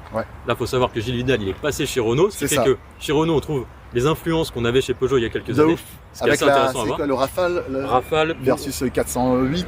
Ou même sur le Scénic E-Tech, ça se ressent franchement. Par exemple, tu prends les jantes qu'on a ici, c'est presque les mêmes. Enfin, presque les mêmes. Elles sont très originales et tu trouves un petit peu cette originalité sur les jantes du Scénic. Les jantes oxydées. Mais c'est assez intéressant de voir ça. Et tu mets les deux à côté et tu te retrouves avec un truc assez proche. Et alors ils vont toujours un petit peu plus loin chez Peugeot, typiquement tu vois. Ce que je te disais, moi je suis vraiment pas fan de ce genre de choses. On est sur un SUV électrique de 2 tonnes 2. Je sais pas s'il y a besoin d'avoir un truc façon Ferrari. Et ça c'est pas le genre de truc que Renault va vraiment oser. Peugeot ils vont toujours un petit peu plus loin. Peut-être sur les Esprit Alpine, peut-être sur des trucs dans le genre. Effectivement sur les mais ça se veut de toute façon un peu plus. Ça reste un petit peu plus sage. Voilà. Ils sont chez Peugeot et même de manière générale, même si tu regardes chez DS, un petit peu chez Citroën, ils vont toujours très loin, ils osent beaucoup. Alors ça peut être bien, mais ça peut donner des trucs un petit peu chargés. Après c'est subjectif. Mais de ce qu'on a vu quand même, la troisième génération de 3008 fait pas autant l'unanimité que la deuxième génération. Deuxième génération qui était très très appréciée, déjà par son design mais pour plein d'autres aspects. Là si tu regardes à l'arrière, ils ont fait beaucoup évoluer le style. On a un côté fastback avec un petit peu SUV coupé avec des gros guillemets, parce que bon, SUV coupé ça va pas vraiment ensemble. Mais c'est un style un peu bizarre, c'est très massif, très droit à l'arrière. Ça fait pas forcément l'unanimité. Je sais pas ce que tu en penses toi, Chrono. Alors moi je suis pas fan de l'arrière du tout, pour être tout à fait honnête avec toi. La voiture dans son ensemble, je la trouve pas moche parce que quand je t'ai vu arriver avec, je me suis dit ça va, elle dégage un petit truc. J'ai jamais beaucoup aimé les SUV, mais il y en a 2-3 qui à mon sens sortent du lot. Je pense le bon vieux Cupra Formentor VZ5 que j'ai toujours trouvé joli. Et je t'avoue que par exemple la i3008, le i3008 dans son ensemble m'a pas gêné. Par contre l'arrière, moi j'ai toujours détesté les arrière plats et vides. Quand il y a rien là, on peut pas faire plus plat et vide. Ça me dérange énormément. L'exemple qui me vient en tête d'une voiture qui avait un arrière plat et vide de ouf, il y a la Clio Campus. La Clio Campus, c'est une Clio 2. À la base, ils ont baissé l'immatriculation et là t'as rien, t'as un vide. Et il y en a une autre dont j'ai oublié le nom, une voiture coréenne qui date d'il y a longtemps, une voiture berline coréenne, j'ai oublié le nom que ma tante possédait. Et pareil, l'arrière il y avait rien et en fait ça m'a toujours gêné. Et là c'est vrai que ça manque, il manque des choses à l'arrière, mais en même temps, qu'est-ce qu'ils auraient pu mettre? Je sais pas, je suis suis pas designer, donc c'est pas à moi de le faire, mais... Et pour les personnes qui sont vraiment pas fans du style un peu fastback, ils viennent de présenter le 5008, qui est aussi dispo en version électrique. Donc le 5008, pour rappel, c'est un dérivé entre guillemets du 3008. En plus haut de gamme, c'est ça? Non, plus grand, 7 places, plus familial quoi. Et pour le coup, lui, c'est un mélange entre le style du nouveau 3008 et le style de l'ancien 5008, donc un côté un peu plus classique, vraiment SUV, plus calme on va dire, en termes de design. Ok. Donc on est sur une voiture de, tu me disais 4,54 m. 4,54 m, c'est ça. Donc 20 cm de moins qu'un modèle Y. Je crois que c'est quelques centimètres de plus qu'un Scénic, mais ça reste la même catégorie. Donc un SUV compact, c'est la même catégorie que Renault Austral, Arcana, plein de véhicules, Qashqai évidemment, Tiguan. Je parle en thermique ou en électrique, un peu importe. Bien sûr. Mais en termes de gabarit, on est sur quelque chose donc de qu'on appelle compact. C'est un SUV compact, c'est le nom de la catégorie, ça veut pas dire que c'est une petite voiture. On est d'accord. C'est déjà une voiture plutôt familiale en fait. Voilà. Clairement. Une voiture assez haute, mais ça c'est normal, c'est un SUV parce que assez haute, elle doit faire une largeur, je sais pas moi, un peu similaire à ce qu'on avait sur les anciens modèles. C'est à peu près la même largeur que sur un modèle Y. Donc 4,80 m ou un truc dans le genre, un peu moins. En termes de largeur. 1m80 quelque chose. C'est ce que je voulais dire, j'ai dit 4 mètres, je sais pas pourquoi. Donc c'est de l'électrique. 100% électrique. Qui dit électrique dit trappe de recharge. Est-ce que c'est électronique ou bien est-ce que c'est... Non, je crois que c'est mécanique quoi. C'est mécanique. C'est mécanique avec un combo CCS tout à fait classique. Est-ce que tu sais à combien ça monte en termes de vitesse de charge? 160 kW. Faut qu'on parle de la recharge, il y a beaucoup à dire sur la recharge. Et pas que du positif. Alors 160 kW, en vrai, donc on a une batterie de 73 kWh utile, donc une relativement grosse batterie. 160 kW, tu te dis bon, ça reste ok. Ça reste ok parce que t'es censé pouvoir faire du 10 à 80% en 25-30 minutes maximum. Déjà, eux ils annoncent le 20 à 80 en 30 minutes. Ok, bon, ça part mal. Ça part relativement mal. Mais ça reste acceptable, mais ça part relativement mal par rapport à la concurrence. Voilà, parce que c'est bien d'avoir une puissance de charge en pic à 160 kW, ce qui est, on va dire, dans la moyenne. Par contre, il faut la maintenir le plus longtemps possible. Exactement. Le défi, c'est de conserver une courbe de charge qui soit la plus haute possible pendant longtemps. Si on a un pic à 160 kW et que c'est que entre 5 et 12% par exemple, c'est un peu chiant. C'est ça. Et donc là, on est sur 30 minutes de 20 à 80%, c'est pas top. Non. En plus de ça, on n'a pas de préconditionnement, c'est ce qu'on parlait tout à l'heure, de la batterie. C'est-à-dire qu'il y a certaines voitures électriques, typiquement chez Tesla, mais même le Scénic. Là, c'est par exemple, tu mets dans ta navigation que tu vas t'arrêter à telle station de charge, il le sait et il va faire monter en température la batterie pour arriver à la bonne température et avoir directement la puissance de charge la plus élevée possible. Là, c'est pas le cas, on est sur un truc assez basique. C'est des batteries BYD pour l'instant. Et c'est dommage, à ce prix-là, c'est vraiment dommage quoi. C'est dommage parce que c'est pas du tout leur première expérience en voiture électrique. Et il y a certaines erreurs qu'ils continuent de faire, donc c'est pas top en termes de recharge. Et le Scénic par exemple, tu vois, il a une puissance de charge, t'es peut-être qu'à 130 kW en pic, mais les temps de charge sont à peu près identiques, voire mieux. T'as du préconditionnement de la batterie. Enfin, c'est pas que une affaire de puissance en fait. Est-ce que tu sais c'est quoi comme... Est-ce que tu sais si c'est du NMC ou bien NMC. C'est du NMC. C'est du NMC. Ok, donc j'ai vu nickel Mangamesco. Faut qu'on parle d'un truc aussi. Le poids. Il fait presque 2 tonnes 2. C'est énorme. Avec des batteries NMC. Donc imaginez si ça avait été du LFP. Il aurait facilement fait 2 tonnes 4. Sachant qu'en plus c'est la version avec entre guillemets la petite batterie. Donc on a dit 73 kWh utile.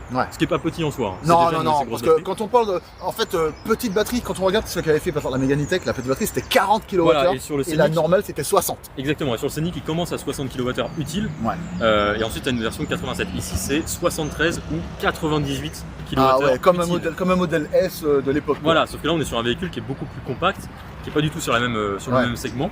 Donc c'est des très grosses batteries, des assez grosses autonomies aussi, forcément. Grosse batterie, grosse autonomie, mais grosse batterie, donc temps de charge rallongé. Voilà, grosse autonomie certes, donc on est à un peu plus de 500 km pour cette version-là. WLTP.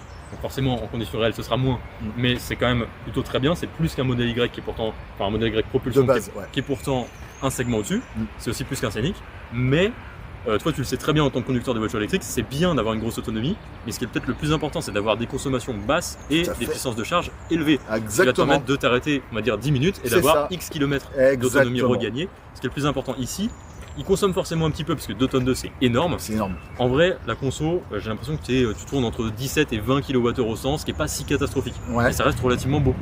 Et puis surtout en ville. Moi, tu vois, j'ai fait un trajet avec ma voiture C'est rien de grave.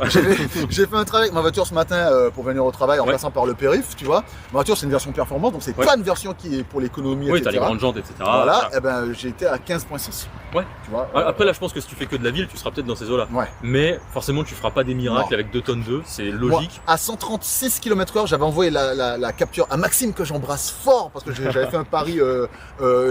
J'étais passé par je sais pas le Luxembourg, je sais plus trop où pour aller à Paris. Enfin bref, et j'étais entre 20 et 21 à 136 km/h. Exactement. Là, tu seras forcément bien au-dessus de 20 km/h au 100. Bah oui. Donc une consommation relativement élevée, même si pas si catastrophique par rapport au poids, mais c'est pas une excuse. Et on disait des courbes de charge qui sont pas excellentes. Alors moi j'ai pas encore pu recharger avec, parce que je l'ai récupéré hier. Mais quand j'ai lu les essais de nos confrères, ils atteignaient même pas les 30 minutes pour le 20 à 80. Ok, je Donc vois. ils étaient plus au-delà de 35, peut-être 40 minutes, ce qui est vraiment beaucoup pour du 20 à 80, pas du 10 à 80.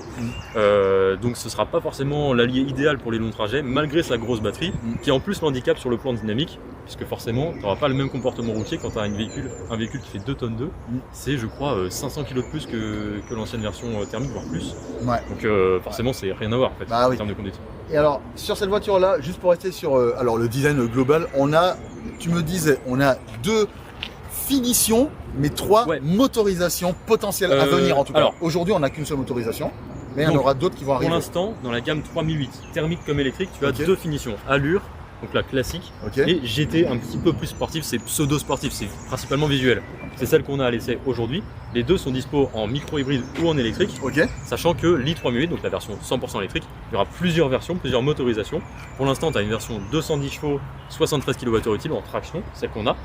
Ensuite, tu auras une version grande autonomie, 230 chevaux, donc quasiment la même chose, puisque forcément elle sera plus lourde, donc en termes de performance, ce sera similaire. Et 98 kWh, donc tu montes à presque 700 km d'autonomie WLTP, c'est énorme. C'est énorme. Mais a priori, la puissance de charge devrait pas être beaucoup plus élevée. C'est ça, parce que c'est la même technologie qui est embarquée à l'intérieur pour la charge, etc. Tu auras peut-être un petit peu plus de puissance, mais pas beaucoup, donc pas top. Et tu auras en fait une version 4x4, donc 2 moteurs, un moteur à l'avant, un moteur à l'arrière, environ 300 chevaux il me semble, et avec par contre la petite batterie, 73 kWh. Ok, pour la version sportive. Petite, entre guillemets, encore entre guillemets, ça reste bien sûr. La plus petite en tout cas du lot de ce qui est proposé. Exactement. Et donc tu n'as pas vraiment de finition d'entrée de gamme, tu pars direct allure GT. C'est les finitions d'entrée de gamme en fait c'est un petit peu en train de disparaître. Tu as de moins en moins ce genre de finition avec très peu d'équipements de série que personne n'achetait, ça servait juste à dire dispo à partir de 15 000 euros. C'était pour les panneaux publicitaires. Exactement. Il y a marqué à partir de, mais en fait. Et c'est étonnant, c'est en train de disparaître. De la même manière, c'est un petit peu différent, mais les peintures de série, j'en profite parce que j'y pense. C'est un truc de ouf ça. J'ai vu tout à l'heure, j'étais choqué. En fait, tu t'attends à ce que la peinture de série soit blanche. Exactement, d'habitude c'était blanc ou gris. Bon. Voilà. Là, de série, enfin offerte. Pas offerte, mais la peinture que tu ne paies pas en plus, incluse, c'est celle-là. Le bleu Obsession. Et c'est un truc que Peugeot principalement a développé ces dernières années. Renault a fait aussi ça. C'est que maintenant, la peinture qui est fournie de série, c'est des peintures très très colorées. Bah oui, notamment la 208, on l'avait en jaune. Exactement. Voilà. T'as du orange, il me semble, sur le 2008. Chez Renault, c'est pareil. Et en fait, l'idée officielle, c'est qu'ils disent on veut que nos véhicules se démarquent dans la circulation. En gros, donner une bonne image aux clients. Regardez, là, tu vois le nouveau 3008, tu le fais en bleu, c'est cool. Donc, il y a d'une part ça, je l'entends. Et il y a un autre argument que forcément on va pas forcément nous dire, mais on s'en doute un petit peu, c'est que si tu n'as pas envie, alors là le bleu il reste, c'est du bleu, ça reste plutôt relativement passe-partout. Mais si tu n'as pas envie d'avoir une 208 jaune, ça veut dire que si tu la veux en blanc, ce qui auparavant était de série, tu vas devoir payer 500, 600 euros. C'est ça. Il y a un double enjeu on va dire. C'est ça. J'ai une question, je vais vérifier un truc. Vas-y, je te laisse kiffober le truc. Je vais vérifier un truc. Ah oui, c'est parce que j'avais demandé si c'était double vitrage ou quoi, mais en fait. On a du double vitrage, sur la version GT, pas sur l'allure. Ok. Ça me fatigue. Bon, ok.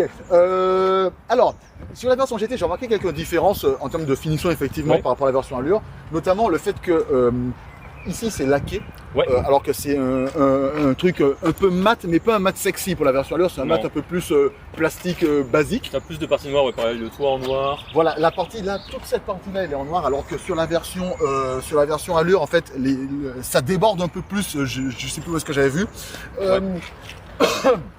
On a forcément les grosses jantes. 20 pouces, c'est très grand dans l'absolu. Maintenant sur des SUV comme ça, c'est plus en plus courant. Exactement. Là, il y a 3 semaines, on était en Lotus Eletre, Electra, pardon. On avait quoi, du 23 pouces, je crois. Donc, non, on avait la version 22, mais 22. on avait une possibilité d'avoir la 23 en option. J'ai une question. Ça paraît presque petit. Est-ce qu'on a à l'avant, qu'est-ce qu'on a? Voilà. À l'avant, qu'est-ce qu'on a? Je te laisse deviner. À l'avant, on n'a pas de Franck. Voilà. Putain. Désolé Madingue. Pardon Madingue. C'est incroyable. Oh là là. T'as pas de vérin non plus? Non, t'as pas de vérin. Oh là là là là là là là là, les amis. Oh pardon. Tac. Ça les amis. Ça les amis. Encore un logo PSA. Je pensais pas. Bon, ah ouais. Enfin, peu importe, c'est pas très important. En fait, t'en as partout. Ça les amis, c'est... Je sais pas ce que vous en pensez. Je sais pas si vous pratiquez de l'électrique, mais très honnêtement, ça fait un peu bizarre. Et ça, c'est quoi ça? C'est juste une protection pour le moteur. Ouais, protection plastique au-dessus du moteur électrique. Ok. Et c'est là que tu vois que tu es sur une plateforme multi-énergie. Mais oui. Et qui n'est pas pensée uniquement pour l'électrique. Mais oui. Parce que t'as plein de voitures électriques avec un moteur électrique à l'avant. Ouais. Ça n'empêche pas d'avoir un frein, parce qu'un moteur électrique c'est quand même assez compact. Mais bien sûr. Et d'ailleurs, ça les met dans les essieux, donc. Oui, voilà. Oui. Là, t'as vraiment l'impression d'avoir un moteur thermique. En fait, tu t'écris un litre de PureTech. C'est bon. Oui. Et là, t'as la batterie 12 volts. Ouais, c'est 12 volts. C'est ça. Ici plutôt. Ici, c'est quoi ça? Bonne question. Je sais pas. Bon. Ok, mais t'as plein de câblages, t'as plein de machins, effectivement, comme sur une bonne vieille thermique, en fait, ce qui est assez surprenant. Et donc, tu n'as pas de frein. Non. Donc, ça veut dire que à l'avant, tu n'as pas d'espace de stockage, comme si on était sur PC, frère, supplémentaire. En revanche, à l'arrière, je sais pas ce qu'on a. Je vais découvrir. Hein. Là, moi, je veux bien qu'on découvre. Je te laisse. Ouais. Oh, pardon, c'est moi qui.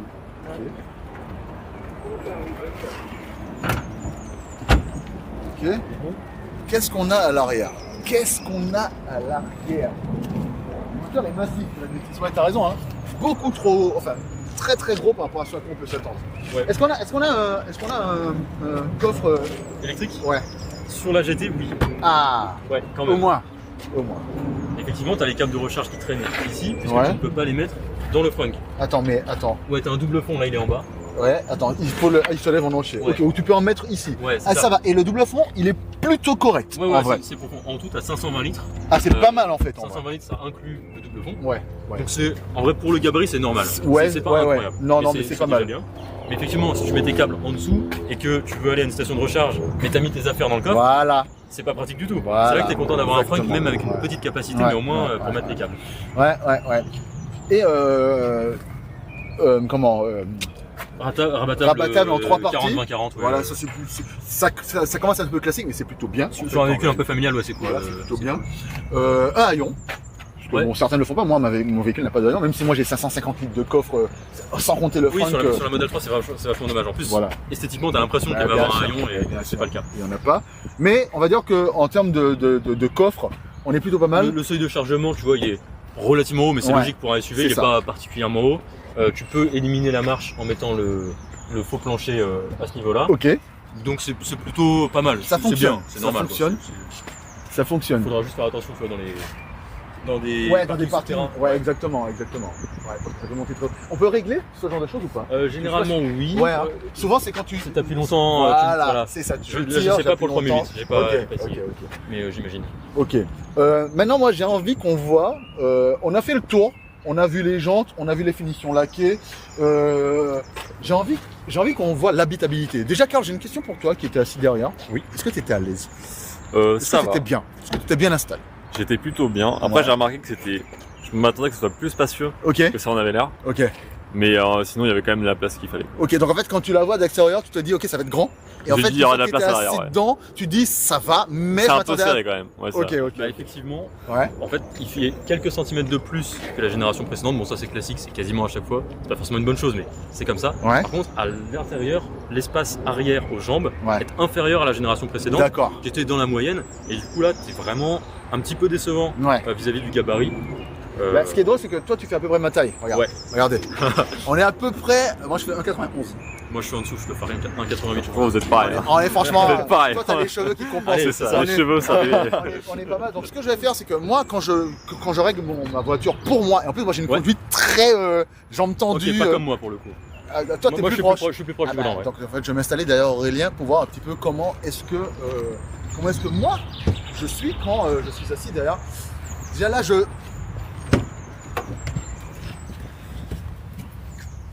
En vrai, ça va. En vrai, franchement, ça va. On a. T'as les jambes quand même. Voilà, c'est ça. J'allais dire, je vais faire comme Maxime Fontanier que j'adore regarder. Avec mon mètre 91 effectivement et mes grandes jambes de quasiment mètre 15, c'est vrai que bon, vous l'avez remarqué, on n'est pas en angle droit, on n'est jamais en angle droit, mais là on est quand même particulièrement surélevé. Franchement, j'ai l'impression que on est quand même plutôt pas mal. Sauf la place centrale qui est la place centrale, elle est fine, mais en vrai, je pense que pour un enfant, ça va. Et les places latérales sont plutôt pas mal. Je pense qu'on est plutôt à l'aise. Deux USB-C au milieu du 12 volts. Ici là? Ouais, en dessous. Ah ouais, effectivement, deux USB-C, donc en termes d'agrément, c'est plutôt cool. Tu manques un petit peu de place par rapport au gabarit, mais dans le fond, ça reste oui, ok. Oui. Et puis moi, je suis quand même quelqu'un de fin, donc et je pense que même quelqu'un d'un peu plus large que moi, ça devrait passer, en tout cas pour deux personnes sur la place arrière. À deux personnes, il n'y a aucun problème. Voilà. Par contre, tu mets pas quelqu'un là. Même moi qui suis relativement fin, je ne tiendrai pas ici pendant 2 heures de route, 2h30 en Paris-Lille par exemple, c'est pas possible. En revanche, bon, on est plutôt dans du classique. Niveau finition, on va dire que t'es dans la moyenne de la catégorie, mais c'est un petit peu moins bien que la génération précédente, qui était plutôt très bien sur ce niveau-là. Plus cosy. On montrera à l'avant, mais la console centrale est vraiment très plastique, plastique dur. Là, à l'arrière, en vrai, bon, t'as du plastique dur ici, mais c'est pas très gênant. C'est pas très gênant. En vrai, on est plutôt bien. On a l'impression d'être à l'aise. Tu te dis pas, je suis dans un véhicule de luxe, mais en tout cas, tu te dis que tu vas pas passer un mauvais moment. On passe à l'avant, comme dirait Maxime Fontanier. J'adore ce mec. J'adore ce mec. C'est un super personnage. Hop là. Tu veux y aller, Karl? Attends, on va faire le conducteur d'abord. Ouais, vas-y, conducteur. Allez. Là, je te disais, niveau console centrale, c'est vraiment que du plastique dur. C'est dommage. Autant en partie basse, c'est logique. On est sur une Peugeot, c'est normal. Mais là, t'es sur des tarifs qui sont presque premium. Ouais. Avoir un gros morceau de plastique dur partout ici, c'est pas top. C'est un petit peu dommage. Et puis ça tranche d'avec la partie supérieure où les surpiqueurs sur le volant, le grand écran panoramique. Et puis le textile, moi j'aime bien. Ouais, le côté Alcantara un peu stylé. Alcantara, c'est du tissu. C'est du tissu, mais ça reste sympa. Et ouais, tu vois, les accoudoirs. Ouais, c'est plutôt mou, ça a l'air d'être plutôt agréable. Comment ça s'ouvre ça? Ça se tire? Ouais. Ok. Ah, il y a un bouton, ok. C'est assez profond, je peux. Ouais, ça c'est profond, tu mets tes trucs. T'as un autre rangement ici, là. Qui est assez marrant. Avec les prises USB, mais du coup, si tu veux mettre ton câble, bah c'est pas le top. Ouais. Mais ce qui est marrant, c'est que normalement, si tu mets ton portefeuille ici et que tu ouvres, le portefeuille va rester là et tu vas le retrouver. Ça, c'est marrant. Ouais, c'est cool. J'ai vu et moi j'ai eu du mal à trouver tout à l'heure. Et l'induction, elle est ici. Ouais, elle est ici, un peu cachée. Je sais pas si c'est une bonne ou une mauvaise chose. D'un autre côté, ça te dit n'utilise pas ton téléphone. C'est ça. Voilà, donc en fait, et puis surtout que j'ai vu que tu avais un monitoring de ton téléphone sur c'est Android Auto et ce genre de choses. CarPlay, Android Auto, sans fil, donc c'est cool. Donc ça fonctionne bien. Ok. Bon, eh ben je pense qu'on va s'installer pour que tu puisses nous montrer l'infodivertissement. Ouais, il y a beaucoup de choses à dire. Allez, Karl, donc je te laisse passer à l'arrière, Karl, du coup. Et tu veux t'installer là d'abord pour me dire si t'es à l'aise sur le machin ou bien tu t'en fous? Bon, moi je m'en fous, après c'est surtout pour le film. Bah, vas-y, va à l'arrière, Karl. Je vais tout ouvrir. Hop là, merci. Vas-y. Hop. Attends, je prends mon gamelle. Ah oui, là t'es... Je suis un peu serré. On a des choses. C'est bon. C'est bon. Attention Vas-y. Hop là, ici. Ok. Alors, c'est une partie qui est importante dans un véhicule de nos jours tout court et d'autant plus dans un véhicule électrique où tu as besoin d'avoir certaines informations à vue, en tout cas visibles. Qu'est-ce que ça donne cet infodivertissement? Alors, déjà, il faut qu'on rappelle un peu la logique de Peugeot qui veut donner un côté sportif à ses voitures et qui, depuis, ça doit faire presque 10 ans, a lancé le e-cockpit qui a l'idée d'avoir des compteurs qui se regardent par-dessus un petit volant. Donc, en théorie, le volant ne gêne pas le fait de voir les compteurs. À titre personnel, de toutes les voitures avec un e-cockpit que j'ai essayé, quelle que soit la génération de e-cockpit, j'ai toujours eu la jante du volant qui cache une partie de l'écran. Et là, c'est encore le cas. Écran ou compteur classique. Et moi, je suis sûr que si jamais je prenais le volant, ce serait le cas pour moi, parce qu'en plus, moi, j'ai une conduite, comme je te disais, relativement éloignée, etc. Donc, je suis sûr que c'est un peu dommage. C'est pas des informations les plus importantes, c'est pas celles que tu regardes tout le temps, c'est pas la vitesse, par exemple. Mais c'est dommage. En plus, tu n'as pas d'affichage tête haute parce que du coup, ils considèrent que c'est déjà un petit peu un affichage tête haute, sauf qu'en réalité, c'est pas le cas. Ça reste un écran que tu regardes ici, tu fais le focus ici. Donc, c'est dommage de pas avoir un affichage tête haute. Maintenant, c'est vrai que ça rentre très très bien visuellement. Oui, visuellement, c'est joli. T'as la belle dalle, donc c'est 21 pouces, en fait, c'est 2 écrans différents. T'as ce côté très tourné vers le conducteur, un peu cockpit, effectivement, comme ils le disent. C'est sympa visuellement. En termes, par contre, du coup, de visibilité des compteurs, c'est pas top. T'as ce petit volant avec une forme un peu bizarre. double mets-plat qui est pas forcément super pratique. Et en plus de ça, l'écran central, il est pas vraiment au centre. Ouais. Tu vois ce que je veux dire pour toi qui es passager, si tu veux, je sais pas mettre, moi je peux pas mettre de la musique aussi facilement que ça aurait pu être le cas s'il était vraiment au centre. Exactement. Je suis d'accord. Donc il est assez haut, pas vraiment au centre. Et comme il est assez haut et que c'est un peu galère, bon ça va encore. Moi j'ai de grands bras donc je pourrais, mais c'est vrai que il y a des gens pour qui ce serait plus compliqué en fait en réalité d'aller accéder à Qu'est-ce qu'ils ont fait? Sur l'ancienne génération, tu avais des e-toggles qui étaient en fait des boutons physiques, des raccourcis. Des toggles classiques, pardon. Là, ils les appellent les e-toggles. Donc c'est un écran dédié uniquement à des raccourcis. D'accord. Sur cet écran, tu vois par exemple climatisation, tu ne peux pas gérer la climatisation. Ça ne peut te permettre que de lancer l'affichage de la climatisation sur l'écran central. Donc, c'est pas pratique puisque ça te rajoute une étape. Ça te rajoute, toi tu es là, tu dois regarder la route. Maintenant tu dois taper là, ensuite ici, et ensuite aller là. regarder la route. Ok, donc ça veut dire que si par défaut tu es sur ta navigation par exemple, et que tu veux accéder à ta climatisation en appelant ici, peut-être que ça va marcher. Voilà. Mais pour d'autres options comme par exemple, je sais pas moi, ton téléphone ou bien tes médias ou ce genre de choses, là c'est plus compliqué. Tu peux revenir au home, donc en gros la navigation. Quand tu as CarPlay ou Android Auto, il est affiché là. Mais tu es souvent obligé de switcher entre ces deux écrans. Je vois. Jusqu'où ça va, c'est que tu veux régler la climatisation. Donc tu cliques ici. Et là par exemple, tu ne trouves pas le désembuage. Parce que le désembuage est ici. Ah, donc tu as 3 endroits. Ok, peut-être qu'il va falloir faire ça, puis ça, ou peut-être ça, selon ce que tu veux. Ok, je vois. C'est une galère. Et ça, c'est des boutons tactiles mais physiques. C'est-à-dire que c'est ah ouais, c'est même physique concrètement. Il s'enfonce. Si tu mets juste du tactile, ça ne fonctionne pas. Ok, donc en fait, à vouloir peut-être contenter tout le monde, ils en ont fait peut-être un peu trop, parce que c'est vrai qu'il y a des gens qui n'aiment pas du tout le parti pris de Tesla. Moi, je pense que quand on s'habitue au parti pris de Tesla, on comprend la logique et on fait tout sur l'écran et on peut ne pas aimer, mais en tout cas on peut comprendre pourquoi ils ont fait ça et on peut comprendre leur vision. Eux ils ont voulu peut-être contenter tout le monde et ne pas aller vers une direction très spécifique. Peut-être que aussi ça c'est un peu compliqué parce que effectivement ça te rajoute, t'as 3 zones de contrôle qui sont toutes très loin finalement de la route, donc c'est pas forcément l'idéal. C'est bien d'avoir des touches physiques typiquement pour le désembuage parce que c'est un truc tu vois plus rien d'un coup, t'as besoin d'appuyer assez rapidement. Mais pour le reste je trouve ça, j'aurais préféré limite, alors je sais pas si c'est le mieux niveau ergonomie, mais d'avoir un écran qui te permet justement de régler ce genre de choses. Si tu veux avoir 2 écrans, autant ne pas en utiliser un uniquement pour des raccourcis, ce qui est quand même très limité. Alors par contre c'est personnalisable et c'est plutôt bien fait typiquement pour les ADAS, les aides à la conduite, donc qui sont devenus obligatoires et qui se réactivent automatiquement à chaque démarrage. Ça c'est commun à toutes les voitures qui sortent aujourd'hui. C'est pas un point négatif à une voiture plus qu'une autre. Mais sur certaines voitures ça va être plus ou moins compliqué de les désactiver. Pareil c'est pas forcément une bonne ou une mauvaise chose parce que l'idée évidemment en théorie c'est de les laisser actifs. Voilà. Mais bon, c'est normal aussi parfois de vouloir les désactiver.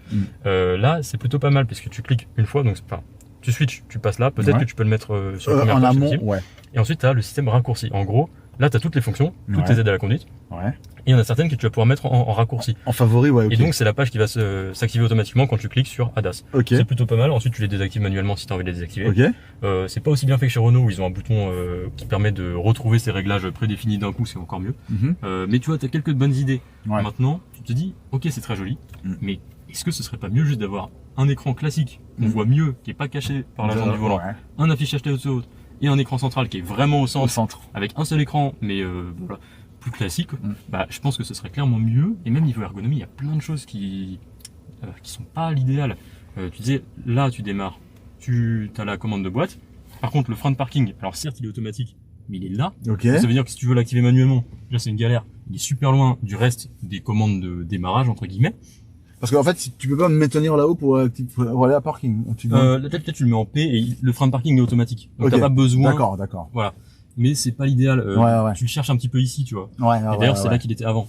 Je trouve pas ça top. T'as plusieurs trucs comme ça. Les commandes au niveau de contre-porte, faut vraiment aller les chercher en se mettant le bras très en biais, c'est bizarre. Les commandes sur le volant, déjà elles font un peu cheap. Et je comprends pas trop pourquoi pas avoir mis plutôt des molettes ou des boutons qu'on sent un peu plus. Là t'as le plus et le moins du volume. D'habitude c'est pas plus en haut et en bas. Et en gros changer de track. Je le mettrais plutôt à droite et à gauche. Là je sais pas pourquoi ils l'ont changé. C'est bizarre. T'as plein de trucs un peu étonnants pour l'ergonomie. Par contre ils ont mis ChatGPT dans la voiture. Ah voilà. T'as ChatGPT, qui est issu de chez DS. C'est DS au sein du groupe Stellantis qui a été le premier à l'avoir. Et maintenant ils le mettent aussi chez Peugeot. Quelques mois plus tard, ça n'a pas duré longtemps. Ce qui te permet d'accéder à ChatGPT. Attention, c'est GPT 3.5. Donc avec chez Renault, chez Renault, ils viennent de l'intégrer sur la R5. C'est GPT 4 Turbo. Ah. Voilà. Ok. Là, c'est du 3.5. Donc ok, tu vas pouvoir, ça peut amuser un peu les enfants, raconte-moi une histoire. Ouais. Ok. Si tu demandes un truc en rapport à l'actualité, ça ne va pas fonctionner forcément. Parce que la mise à jour est basée sur des données anciennes. Voilà, donc ça se veut moderne. Perso, j'aurais préféré un truc plus simple, sans ChatGPT, et juste un truc qui fonctionne mieux parce qu'il faut montrer un truc, c'est la fluidité. Mais déjà, moi, tout à l'heure, j'ai vu un truc, c'est que ici c'est fluide. Ici c'est très fluide, y a aucun problème. Et puis t'as appuyé sur la clim, ça fait l'animation tout de suite, donc ça a l'air fluide. Par contre, tout à l'heure, quand t'appuyais sur Home, voilà, t'as eu 2 secondes. 2 secondes. Ça, c'est quand même assez fou. Et puis, c'est bizarre, mais je comprends pas trop le parti pris d'Iden de faire des animations pour des trucs genre. Je pense que les animations, elles sont censées venir camoufler la lenteur du système. Mais je sais, mais sauf que ça ne le fait pas quand t'appuies sur Home. Ouais, tu vois, c'est incohérent, en fait. T'as des animations pour des trucs. Ouais, c'est vrai. Et quand tu remets Home. Et là, dès que la navigation, ça allait vite, par contre. Et ça, c'est bizarre et des fois. Quand tu fais Home, ça prend du temps. Quand tu fais navigation, ça va vite. C'est bizarre. Et en plus, alors, attends, si je me mets comme ça, c'est relativement fluide. Ouais, c'est fluide, hein. Là, il gère bien, hein. Ouais. C'est très bien. Mais tu demandes Home, et t'attends 2 secondes. Ouais, c'est fou. Il y a aucune raison, quoi. C'est bizarre, en fait. Je comprends pas trop ce qui se passe. Pourquoi? Donc c'est TomTom, hein, le système GPS qui est à l'intérieur. Comme sur beaucoup de véhicules, d'ailleurs. Oui, ils sont partenaires de beaucoup de c'est ça. Mais ouais, c'est un petit peu bizarre, je comprends pas trop. Et en termes de consommation, enfin pas de consommation de concrète, mais en termes d'informations que tu as sur ta consommation, sur tes modes de conduite, sur je sais pas moi le freinage régénératif, ce genre de choses, comment ça marche? T'as pas mal de choses que tu peux régler du coup avec ces 2 trucs-là. D'accord. T'as différents affichages plutôt classiques, t'as ce qu'il faut. Là, tu vois, tu peux avoir ta consommation d'ordinateur de bord. Tu peux même l'avoir quel que soit l'affichage en cliquant ici. Ok. Donc là, tu peux voir, j'ai fait 17 kWh au 100 en mixte, à peu près mixte.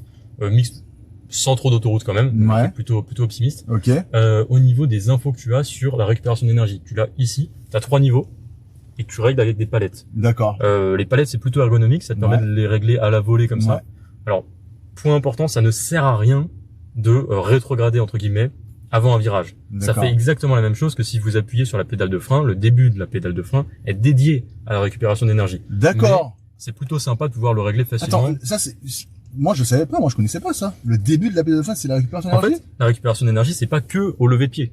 La pédale de frein aussi, t'as de la récupération d'énergie au début de la course de la pédale. D'accord, je savais pas. Je suis même pas sûr. Je suis même pas sûr sur le cas chez Tesla. Si. Ah ouais? Ouais. Et du coup, tu le sens pas trop, mais c'est ça que j'utilise tellement jamais le frein en fait, moi. En fait, si tu désactives la récupération d'énergie au lever de pied, tu ne consommeras pas plus, enfin tu ne gagneras pas moins d'énergie. Puisqu'en fait, elle restera, c'est juste ça va changer la façon dont tu vas utiliser la voiture. Elle restera sur le niveau de la pédale de frein.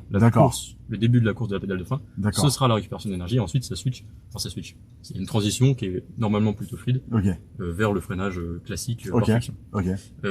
Ici en l'occurrence, donc je te disais, ça règle sur 3 niveaux avec des palettes, ce qui est plutôt cool, mais tu n'as ni mode vraiment roue libre, on va dire. T'as pas donc il n'y a pas de non-régénération absolue. Tu ne peux pas la couper au lever de pied. D'accord. Si tu mets le premier niveau, il n'y en a pas beaucoup. Mais il y en a quand même. Ok. Est-ce que c'est grave? Pas forcément. Pas grave. Quand tu arrives d'un véhicule thermique, tu es habitué à avoir un frein moteur, c'est ça. C'est peut-être pour ça qu'ils l'ont laissé d'ailleurs. Mais de l'autre côté du spectre, quand tu mets la récupération maximale, tu n'as toujours pas de mode une pédale. C'est-à-dire qu'elle va pas aller jusqu'à l'arrêt. Elle va aller jusqu'au rampage. Le rampage, c'est 5 km/h. Là, il est plus à 7 km/h en tout compteur. Le rampage, c'est j'appuie sur aucune pédale, la voiture roule toute seule, doucement. Comme sur une voiture thermique, encore une fois. Mais sur une voiture électrique, c'est complètement artificiel. C'est juste la volonté de redonner une expérience de conduite qui soit proche du thermique. Donc, je lève le pied du frein, typiquement sur une boîte auto, mais même en fait sur une boîte méca. Si tu relèves l'embrayage, tu vas rouler à basse vitesse sans accélérer, enfin sans appuyer sur l'accélérateur. Mais c'est pas très bien géré. Déjà c'est imposé, tu ne peux pas aller jusqu'à l'arrêt, tu peux pas désactiver le rampage, et en plus de ça, la pédale de frein, elle a un feeling qui est, j'ai presque envie de dire catastrophique, et qui est hérité de toutes les voitures électriques du groupe historiquement PSA, maintenant Stellantis, où en fait elle est un peu spongieuse, c'est-à-dire que le début de la course de la pédale, donc quand tu es sur la récupération d'énergie, elle est toute molle, tu sens pas du tout ce qui se passe. Et c'est complètement, c'est pas tout le temps le même feeling. D'accord. Parfois, quand tu vas être sur des freinages où tu vas être directement sur du freinage par friction, ça va donner un feeling différent. Parfois, t'appuies beaucoup, il se passe pas grand chose, ça freine pas beaucoup. Parfois, ça va freiner direct, ce qui est quand même vachement embêtant. C'est troublant pour l'expérience utilisateur, entre guillemets, et pour même ta sécurité. On peut dire que c'est dangereux. Bah ouais. Et encore pire, donc là, j'ai conduit très peu avec la voiture, je l'ai récupérée hier, j'ai fait une centaine de kilomètres. J'ai déjà eu 2 fois la récupération d'énergie au lever de pied, enfin récupération d'énergie tout court, qui s'est complètement mis en défaut. D'accord. Donc, pour le coup, je te disais, on peut pas avoir de roue libre. Moi, j'ai eu le droit. J'ai eu le droit, mais surprise. Mais c'était pas prévu. J'ai eu juste une petite info, je sais plus ce qu'il disait, mais en gros, récupération d'énergie indisponible momentanément. Ouais. Sans alerte sonore ni quoi que ce soit. Donc, tu relèves le pied. Là, la voiture, elle roule. Elle reste presque à vitesse stabilisée, en fait, parce que t'as 2 tonnes d'eau, donc si tu freines pas, ça roule. Hein. Et donc, t'as juste une petite alerte visuelle, même pas sonore. Qui peuvent vachement te surprendre parce que tu appuies sur la pédale de frein. T'es obligé d'appuyer sur la pédale de frein pour vraiment freiner. Alors j'ai une remarque dans le chat et je vais y répondre. Vous admettez ce qui dit One Pedal n'est pas toujours efficace en cas d'urgence. En fait, oui, il y a 2 choses, il y a deux raisons à ça. Moi, j'ai déjà eu des freinages d'urgence plusieurs fois depuis que j'ai ma voiture, ça fait 2 ans.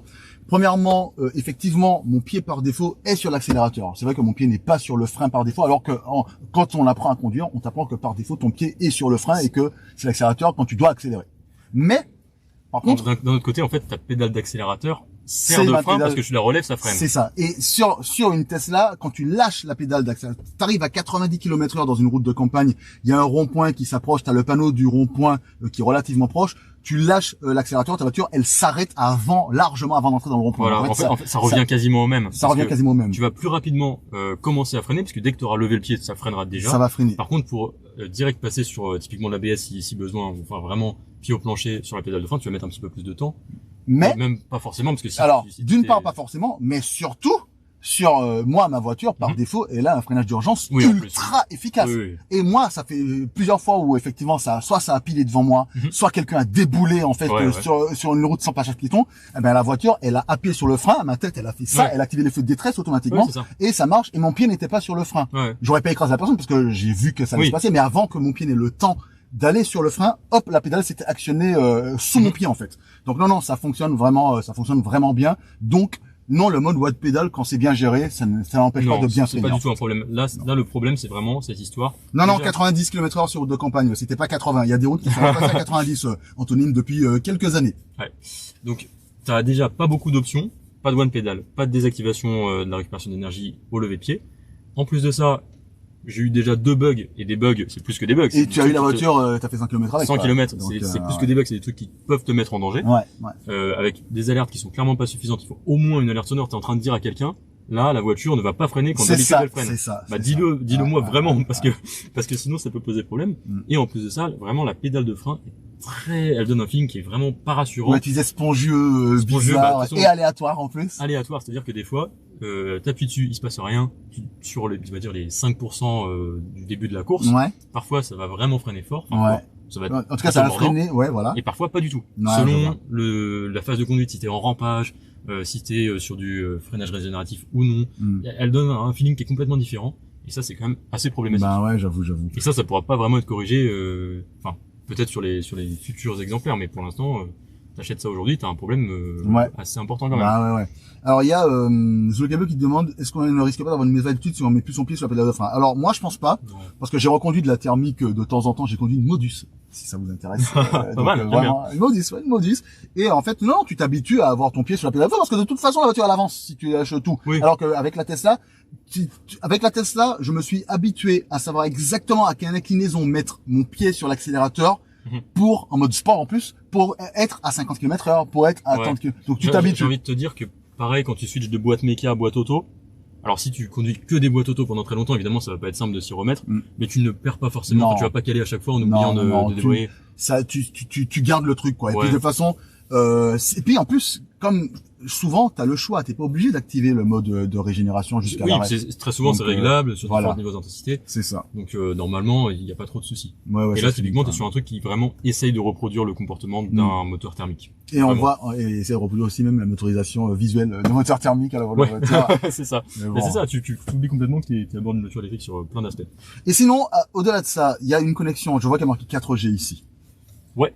Il y a une connexion.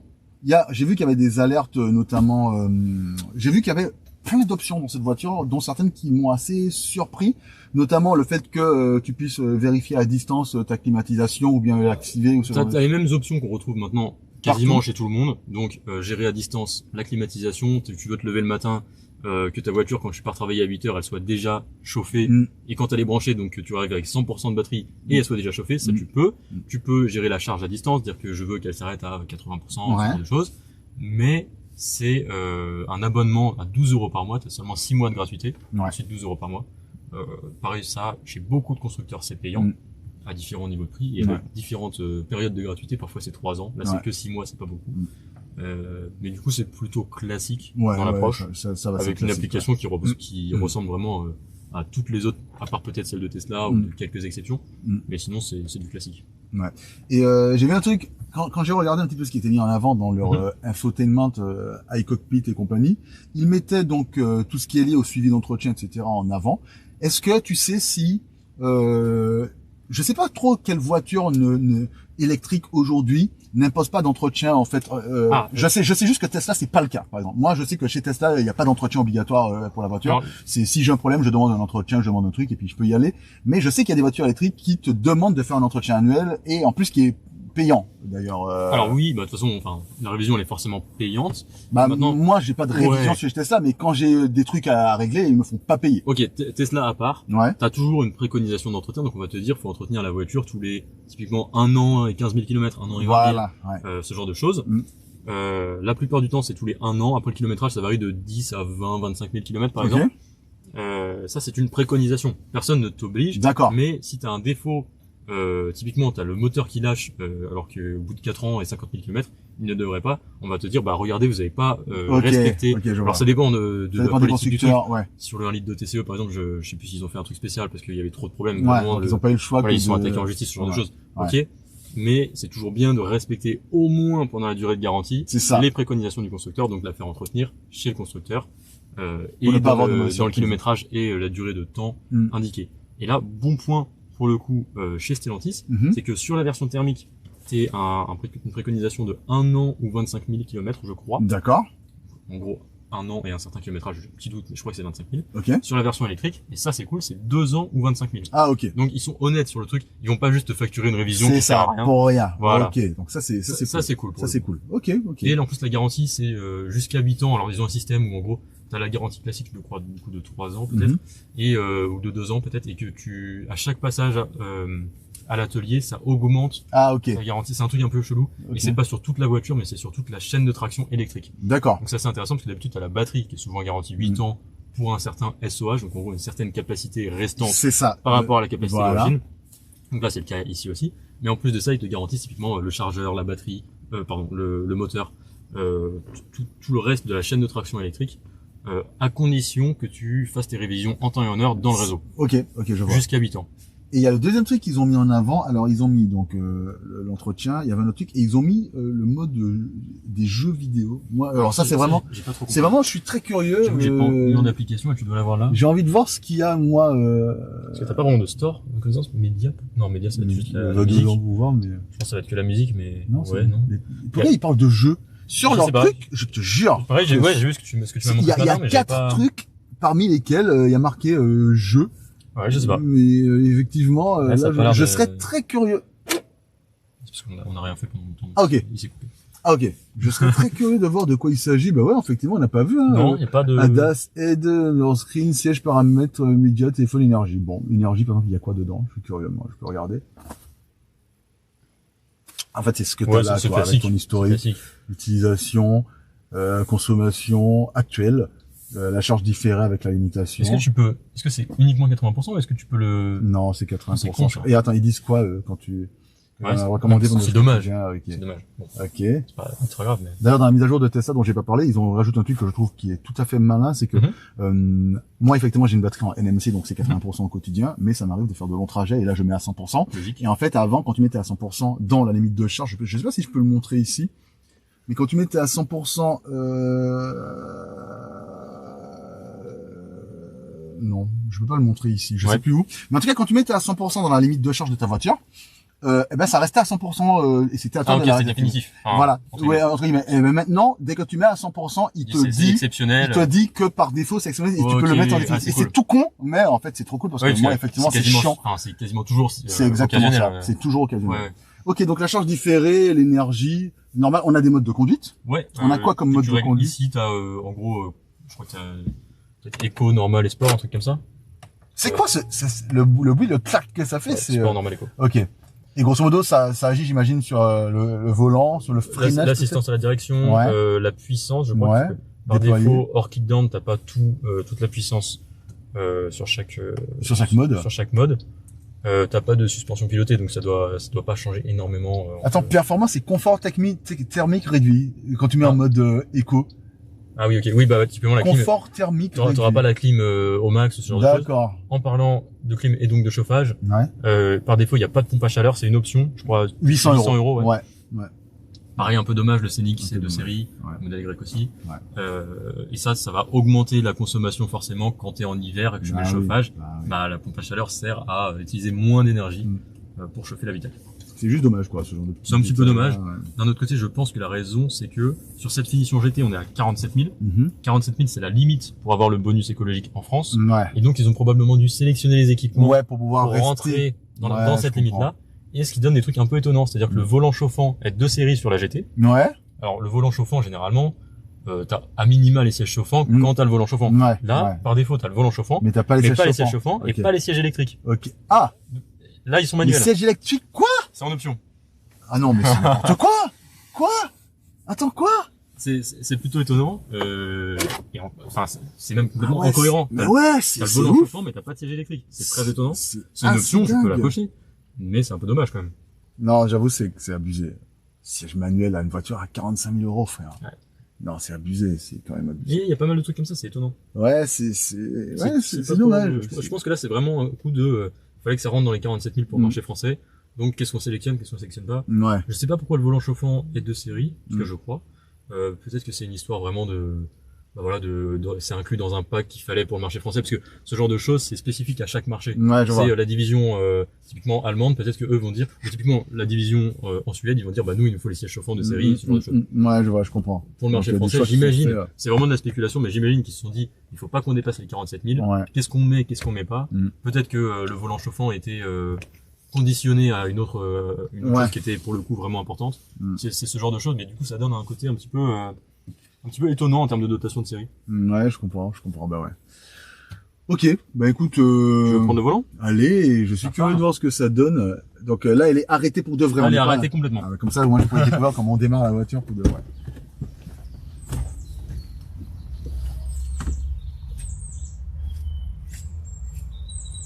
Est-ce que ça va dans le chat? Est-ce que vous allez bien? Est-ce que le son et l'image est toujours bonne? N'hésitez pas à me dire, bien sûr. Alors, les amis, tiens, je vais te laisser le chat. Yes, merci. Mon cher Aurélien, on va attacher la ceinture. On va démarrer là. Okay. On va voir un petit peu. Je m'attache aussi. Très bien. Attache-toi.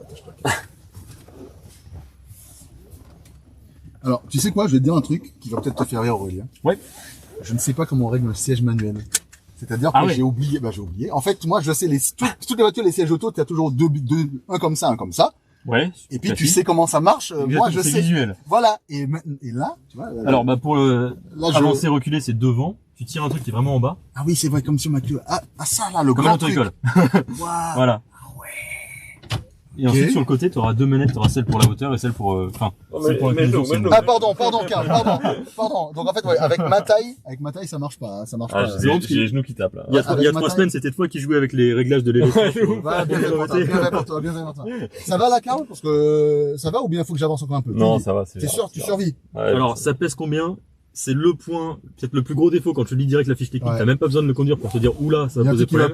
Il pèse presque 2 tonnes 2 avec la version à petite batterie, entre guillemets, qui est déjà une grosse batterie, on l'a dit. 2 tonnes 2, c'est énorme. Si je dis pas de bêtises, peut-être 200 kg de plus qu'un modèle Y. Modèle Y qui est plus grand, qui est déjà très lourd en soi, mais comme beaucoup de voitures électriques. Donc il est vraiment très lourd. À la conduite, ça se ressent un petit peu. Ça va. Mais bon, ça reste plutôt sympa à conduire pour une voiture aussi lourde.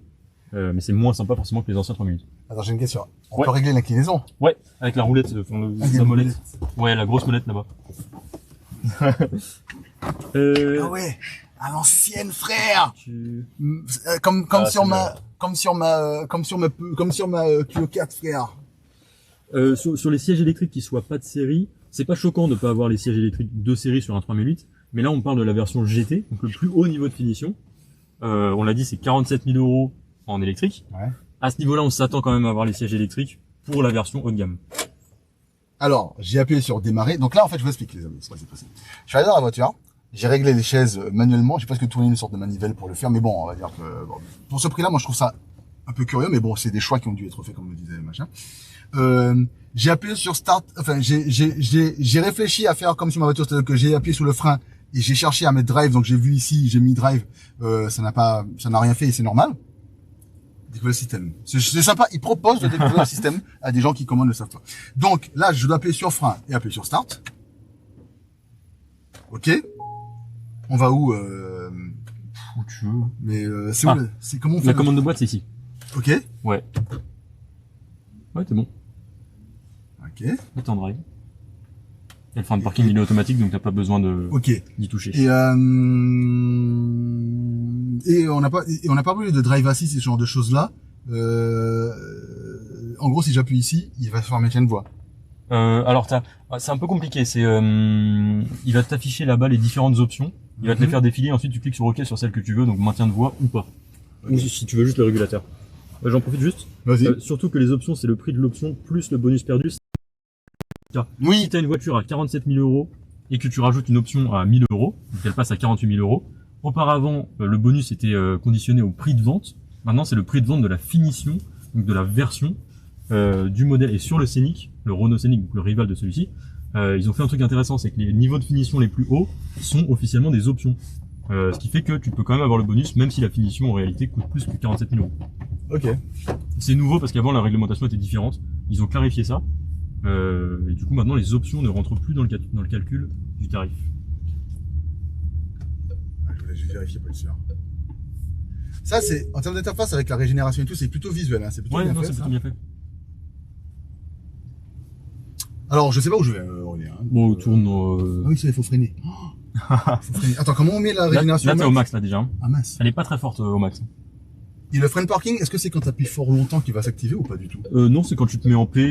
Il faut se mettre en P, c'est-à-dire qu'il n'y a pas d'auto frein parking en code par exemple ou ce genre de choses. Là, si j'appuie sur le, un peu comme sur le.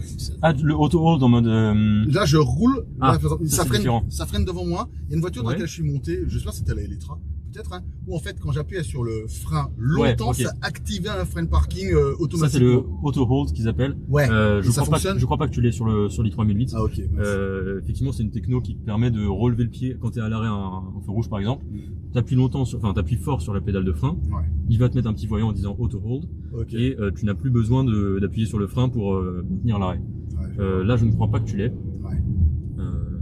C'est pas dramatique. C'est pas dramatique. C'est un peu quand on est habitué. Voilà, il y a un petit trou. Attention. Ça. Non, c'est bon. ça va suivre la roue dessus. Bon, c'est agréable à conduire en vrai. Oui. Ça, c'est laisse conduire, quoi. C'est juste que c'est agréable à conduire, mais t'as l'impression qu'il y a des choses qui sont un peu aberrantes dans la proposition globale, quoi. En fait, c'est vraiment la différence entre un modèle pensé direct pour l'électrique. Alors là, il a été pensé dès le début de sa conception pour avoir une version électrique, mais ça reste un modèle avant tout thermique sur une plateforme multi-énergie, donc pas dédiée à l'électrique. Et ça se sent avec un poids très élevé, quelques petites incohérences sur la façon dont on démarre, qui est hérité des modèles thermiques. C'est plusieurs trucs comme ça qui sont pas forcément idéaux. T'as activé le centrage dans la voie. Il n'y a pas de voie. Non, il suivait la voiture devant, mais je vais tout droit. Hein. Ouais, fais ce que tu veux. De toute façon, tant qu'on reste. À droite. Allez-y. Non, c'est moi. Tu me laisses y aller? Théoriquement, c'est eux, mais. Bah, c'est eux, merci. Mais bon. Bah oui, c'est priorité à droite. Donc, écoute, merci les amis, vous êtes fort sympathiques. Il y a un truc que je me demande. J'ai vu qu'il m'a proposé. En fait, il te propose, d'activer. En fait, pendant que je conduisais ici, il m'a proposé d'activer le maintien de la voie et. C'est parce qu'il est toujours en mode, je sais pas trop comment le. Non, mais moi ça me va ça. Là, il est en pause entre guillemets. Ah. Voilà. Et là, t'as pas le maintien dans la voie, t'as uniquement le régulateur. Parce qu'il ne doit pas pouvoir trouver. De toute façon, on est en ville, donc en théorie, on n'est pas censé l'activer. Mais. Et comment je fais pour le désactiver le régulateur par exemple là? Mets en pause au moins sur le bouton gauche.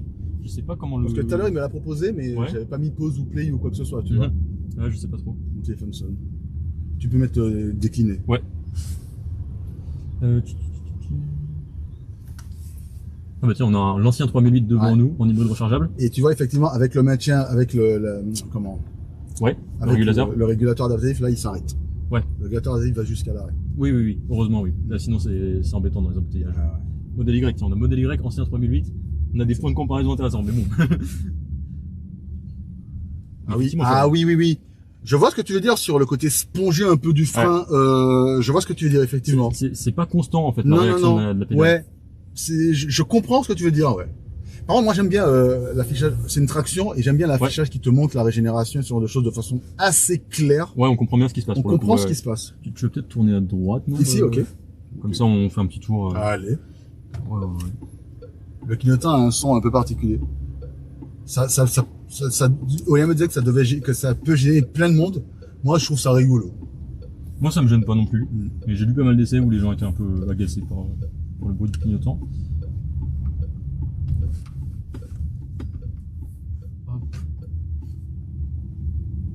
Mais sinon, niveau conduite, la direction elle est quand même très légère. Elle est très molle. Plus légère que chez Tesla. Par exemple. Ouais, de ouf. Moi, je suis en conduite. Oula, désolé, hein, c'était. T'inquiète. Moi, je suis en conduite direction. Moi, je suis en direction ultra molle chez direction assistée, la version la plus confortable. Ok. Mais c'est beaucoup plus mou. Parce que chez Tesla, ils sont pas dans l'idée de donner une direction qui soit très très légère. Non. Ce qui est pas grave forcément. Hein, non. Mais c'est vrai qu'en ville, c'est agréable d'avoir une direction. Peut-être un peu tout droit. Fais juste gaffe, il y a un deuxième feu rouge. Ça c'est un feu rouge. Ouais. Il y en a deux qui se suivent. La violence. Alors, si j'appuie fort, ça marche. Ah ouais? Ouais. Là j'ai maintenu. Ah non, ça repart. T'as aucun voyant. Je pars sur du rampage. Ça repart le pied. Tout seul et j'appuie fort. Je lâche. Et ça repart. Ouais, non, je suis désolé. Est-ce que tu as une bonne visibilité avec les montants de En fait, avec là ouais. Ça va, en vrai. Ça va. Je m'attendais à pire. Ils sont relativement massifs, mais comme sur presque toutes les voitures modernes. Ouais, en fait, je m'attendais à pire, en vrai. Quand j'étais de ton côté, je m'attendais à pire. En vrai, ça va. C'est pas le truc le plus fin, le plus. Ce qu'on peut dire sur la visibilité, c'est que tu as des rétros qui sont pas très bien foutus. Ils sont relativement gros, mais sans qu'on voit très bien, mais ça reste ok. Et sur la lunette arrière, du coup, c'est très incliné. Ouais, en face. La lunette arrière, elle est très inclinée, mais on voit quand même bien. Les appuis-têtes, quand ils sont abaissés, ne gênent pas. Par contre, on n'a pas d'essuie-glace arrière. À l'arrière, ouais. Chez Tesla non plus d'ailleurs. Hein. Ouais, chez Tesla non plus. Parce que pas forcément l'idéal, mais bon. Non, mais au final, niveau visibilité, ça reste ok. Oui. Pour une voiture moderne. En vrai, je lisais quelqu'un dans le chat tout à l'heure qui disait que, en termes de visibilité dans la lunette centrale, enfin, pour le rétroviseur, la lunette arrière, ça devait être tout petit, mais en fait, en vrai, ça va. Ouais. Comme t'es quand même assez haut, en tout cas, tu vois beaucoup plus que dans ma Tesla ou que dans mon ancienne Clio, par exemple. Donc ça va, en fait. Ouais. La direction électrique me détache complètement de la conduite. Alors c'est une direction à assistance électrique, effectivement. Il y a des directions à assistance électrique qui sont effectivement qui manquent complètement de feeling. Je dirais que celle-ci va peut-être à droite, comme ça on tourne un petit peu. Celle-ci, en l'occurrence, elle donne t'as quand même un petit toucher de route pas désagréable, on va dire, même si c'est clairement moins bien que sur les anciens 3008 qui étaient beaucoup plus légers. Mais une direction à assistance électrique, en soi, de toute façon, c'est la norme aujourd'hui. Qui fait encore de l'hydraulique, peut-être McLaren, c'est tout. Moi, je vais juste appuyer un tout petit peu. Bon, il fait 210 chevaux et 2 tonnes 2, donc fallait pas s'attendre. Mais il s'est rien passé, frère. Ouais, c'est pas. Il s'est rien passé du tout. Non. T'as 8 secondes 8 au 0 à 100, donc c'est même pour une voiture normale. Mais il le compte à partir du moment où tu appuies sur l'accélérateur, à partir du moment où la voiture avance. Parce que moi j'ai appuyé, elle n'a pas avancé. Il y a une seconde de délai, ouais. Je l'ai même fait, de point de vue sonore, ça s'est entendu quand j'ai appuyé sur l'accélérateur. Bam! Il s'est rien passé. Ouais. C'était bizarre. Mais bon, c'est pas fait pour ça. Mais c'est juste que moi, il fallait que je teste. Exactement. Il y a Zoofail, je sais pas si Zoofail, c'est ça, Zoofail. Mais qui va acheter ça? Et ben, les clients qui visent, c'est on va dire peut-être ceux qui auraient potentiellement acheté un modèle Y, mais qui étaient pas forcément prêts.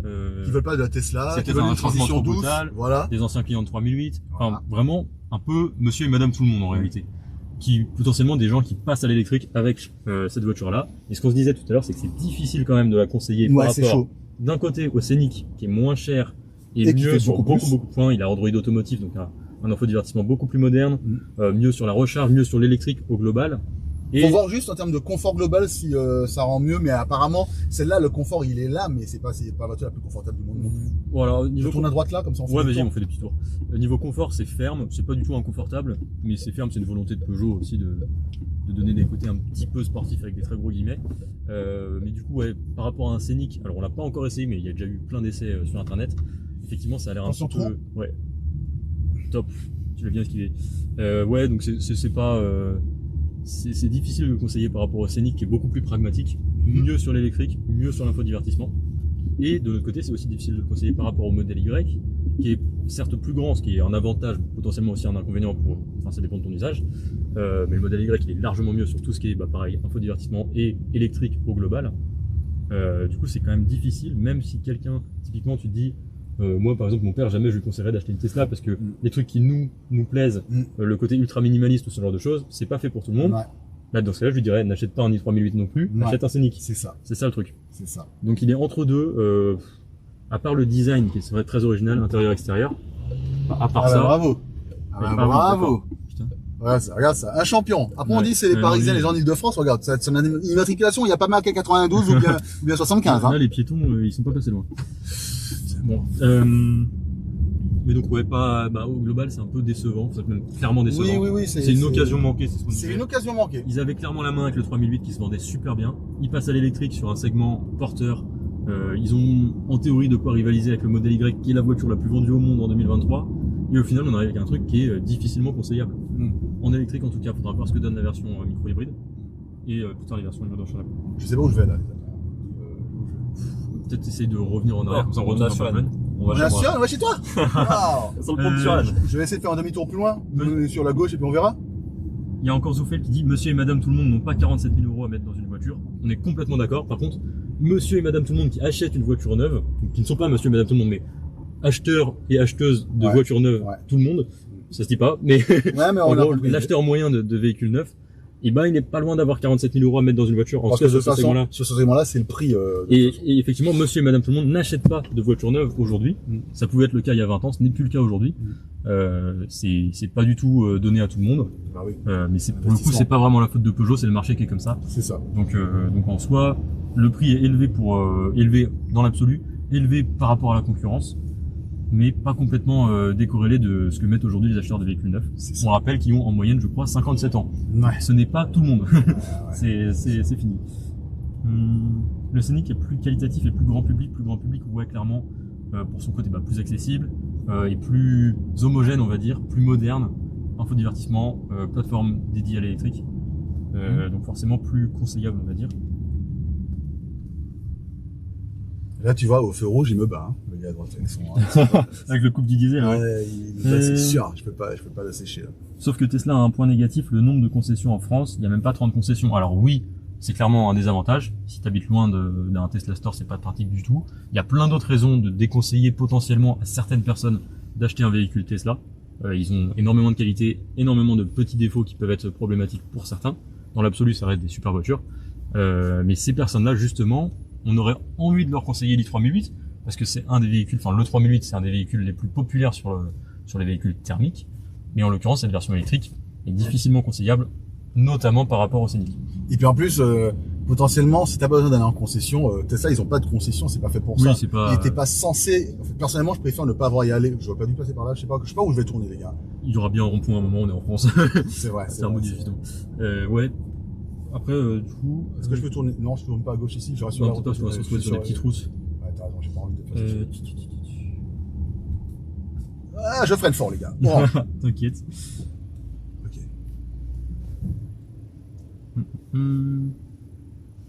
Mais oui, c'est un véhicule, c'est un peu compliqué, ouais. C'est un peu compliqué. Le véhicule, il est agréable à conduire, etc. Mais c'est vraiment dans tout ce qu'il y a autour de la conduite où ça va être un peu plus difficile, on va dire. Ouais. On a même pas regardé la planification d'itinéraire de façon très concrète sur la voiture. Juste en deux mots, il y a un planificateur d'itinéraire, mais qui est très basique. Tu peux simplement lui dire à quel niveau de charge tu veux arriver, niveau de charge minimum, mais tu ne peux pas lui dire je veux tel réseau de charge en priorité, je veux privilégier des arrêts courts, ou alors je veux m'arrêter une fois longtemps parce que je veux manger à ce moment-là. Tout ça, faut oublier. Donc il y a le minimum, c'est ce qui est déjà bien. Et donc il te met tes arrêts en tout cas. te dit, il faut t'arrêter tant de fois, machin. Arrête-toi 20 minutes pour passer de X% à X%. Ok, bon, ça c'est déjà pas mal. Oui, non, ça va. C'est déjà pas mal, ouais. Enfin, pour l'instant, on a pas beaucoup. On avance.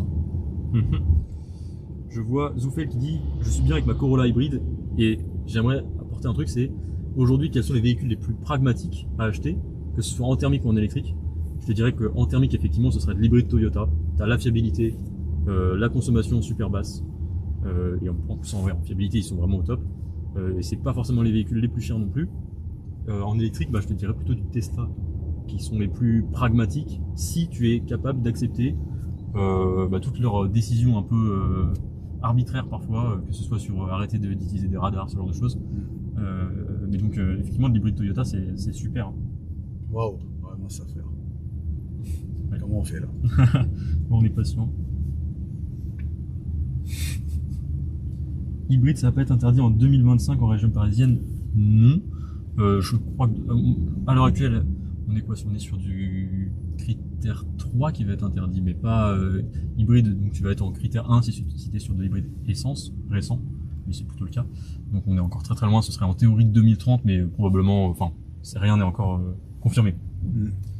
Le problème c'est l'hybride rechargeable, nous dit DVSH 3000. Dash. Une prononciation catastrophique. C'est Dash. Pardon. Mais oui, mais moi, c'est vrai que souvent il y a le pire des deux mondes. Certains diront qu'il y a le meilleur des deux mondes. Moi, je trouve qu'il y a le pire des deux mondes. Le véhicule en lui-même, les véhicules hybrides rechargeables, c'est très loin d'être catastrophique. Tu peux avoir les deux. Tu peux avoir le meilleur des deux mondes et le pire des deux mondes. Tout dépend comment tu vas l'utiliser. Fais gaffe au recul. Ah ouais, mais attends, c'est bizarre. C'est-à-dire, t'as fait quoi? J'ai juste lâché le frein. Bah oui, parce qu'on est en pente. Effectivement, le rampage, c'est pas... Je pensais que le rampage, il était à l'avant. Normalement, oui, mais c'est bizarre, il a ça. pas suffi. Ouais, c'est un peu bizarre. Pas top. C'est bizarre, purée. Donc, heureusement, elle m'a prévenu sonorement cette fois. T'as vu, elle a fait un bon. Ouais, je sais pas ce qui s'est passé. C'était très bizarre. J'ai pas eu d'alerte visuelle, je crois. Non. Donc sur les hybrides rechargeables, je continue. C'est très décrié. Non, t'inquiète, c'est intéressant. C'est très décrié parce qu'effectivement, en conditions réelles, en général, les gens consomment beaucoup plus que ce qui est annoncé. C'est dû à deux choses. D'une part, des personnes qui achètent un véhicule hybride rechargeable sans le recharger. Donc forcément, ça marche pas. Enfin, ça marche, mais tu vas consommer beaucoup plus. Et qui l'achètent parce que, en termes de taxes, c'est très avantagé. Donc trop avantagé au niveau des taxes et une homologation qui ne relate pas la réalité des faits. C'est-à-dire que quand on te dit une voiture hybride rechargeable qui consomme 1 litre au 100 km, elle consomme 1 litre au 100 km et X kWh. Ah, pardon. Désolé pour les vélos taffeurs, on est sur le SAS à vélo, je pense que... Ouais, mais le feu orange. Le feu orange. C'était l'un ou l'autre. Oui, donc, ils te disent ça va consommer 1 litre au 100, mais en fait tout dépend de combien de fois tu vas recharger. Si tu recharges jamais, tu vas peut-être être à 8 litres au 100. Si tu recharges un peu, mais pas autant que ce que estiment les protocoles d'homologation, tu vas peut-être être à 5 litres au 100. En fait, parce que c'est 5 litres au 100 plus X kWh au 100 km. Donc le problème, c'est pas forcément la techno hybride rechargeable, c'est plutôt qu'elle est vendue comme si c'était une alternative à l'électrique ou au thermique. Alors c'en est, mais il faut avoir l'usage. Ouais, c'est ça. Ouais, je comprends. Vous savez qu'il est l'heure, les amis? Ouais, 13h30, ouais, déjà. Vous savez qu'il est l'heure, les amis? Ça marche pas du tout. J'ai pas compris comment ça me fait. Là, ça me met à 30. C'est pas à 30 que je veux. Ah, voilà, c'est bon. Il est 13h30, les amis. C'est sur ces bonnes paroles qu'on va vous dire lundi. On est d'accord que c'est pas férié lundi, car non. On va remercier chaleureusement Aurélien pour ce live avec moi qui était comme d'habitude un plaisir, mais une succulence absolue et totale. On va remercier Bastien en régie, on va remercier Karl à la réalisation et vous bien sûr dans le chat que je peux pas vous regarder, je peux pas regarder ce que vous dites, mais je vous remercie 1000 fois pour votre présence. Enfin, je mettrai à droite ici. Comme ça, on va comme ça on s'arrête bien. On va s'arrêter tranquillement. Alors moi je vois pas du tout à droite, j'ai pas la notion de la largeur de la voiture. T'es loin. Donc tourne un peu. Fais gaffe. Ah, tourne un peu. Ouais, je voulais dire à gauche, pardon. Ok. Ouais, de toute façon, si on empiète un petit peu, c'est pas... Hop là, on va s'arrêter ici. Parking, faut que j'appuie sur... T'appuies sur le P qui est là. Et là, je peux lâcher. Voilà. Et là... Oula. T'as vu, c'est bizarre ça. Ouais. Donc là, je pense qu'il faut peut-être d'abord couper le contact et il va peut-être se mettre à ce moment-là. Non, c'est bon. Ouais, c'est bon. Ça, c'est... on va dire avant de partir, parce que c'est quand même un peu... C'est quand même embêtant. T'appuies sur le P, mais c'est pas un vrai parking. La voiture, elle faisait des petits à-coups comme ça, comme ça. Le P, c'est normal. Enfin, ah bon? C'est normal. C'est pas un frein de parking à la base. Ah oui, c'est le mode B d'une boîte auto. Voilà. Ah, ok. Le truc, c'est que, effectivement. Mais il l'active pas automatiquement, sauf dans certains cas. Je pense qu'il l'active quand tu coupes le contact. Ah, d'accord, ok. Mais effectivement, ça fait partie des étapes inutiles sur une voiture électrique. Ouais, bien sûr, ok, ouais, parce que c'est vrai que moi, même si je suis en drive, dès que j'ai lâché l'accélérateur, eh ben, la voiture se met en parking automatiquement, on n'a rien à faire. C'est encore une étape. Donc là, ouais, ok, il fallait appuyer sur le pédale, puis activer le fan parking, ou alors couper le contact. Il est électrique, donc il va se mettre automatiquement. Si je coupe le contact. Voilà. Ok. Alors, je vous disais, merci à vous. Merci beaucoup d'avoir pris le temps de participer à ce live avec nous. On se revoit, alors pas nous, mais Aurélien, vous le revoyez dans 2 semaines, potentiellement, avec Raphaël Benteo pour un live avec un véhicule électrique. On sait pas encore lequel. Véhicule électrique ou thermique, d'ailleurs, on sait pas trop, mais probablement électrique, mais on sait pas encore quoi. On sait pas encore lequel, mais on verra bien. Et nous, on se retrouve dès lundi, de toute façon, pour parler tech sur les numériques. Et merci à tous, et merci à Karl, et merci Aurélien encore. Merci à vous. Et je vous dis à très bientôt sur les numériques. À lundi. Tu prends l'antenne. Bastien, c'est pour toi. Des bisous. Ciao. Salut. Ciao. Le temps que, effectivement. Le temps qu'il y a la transition. Ouais.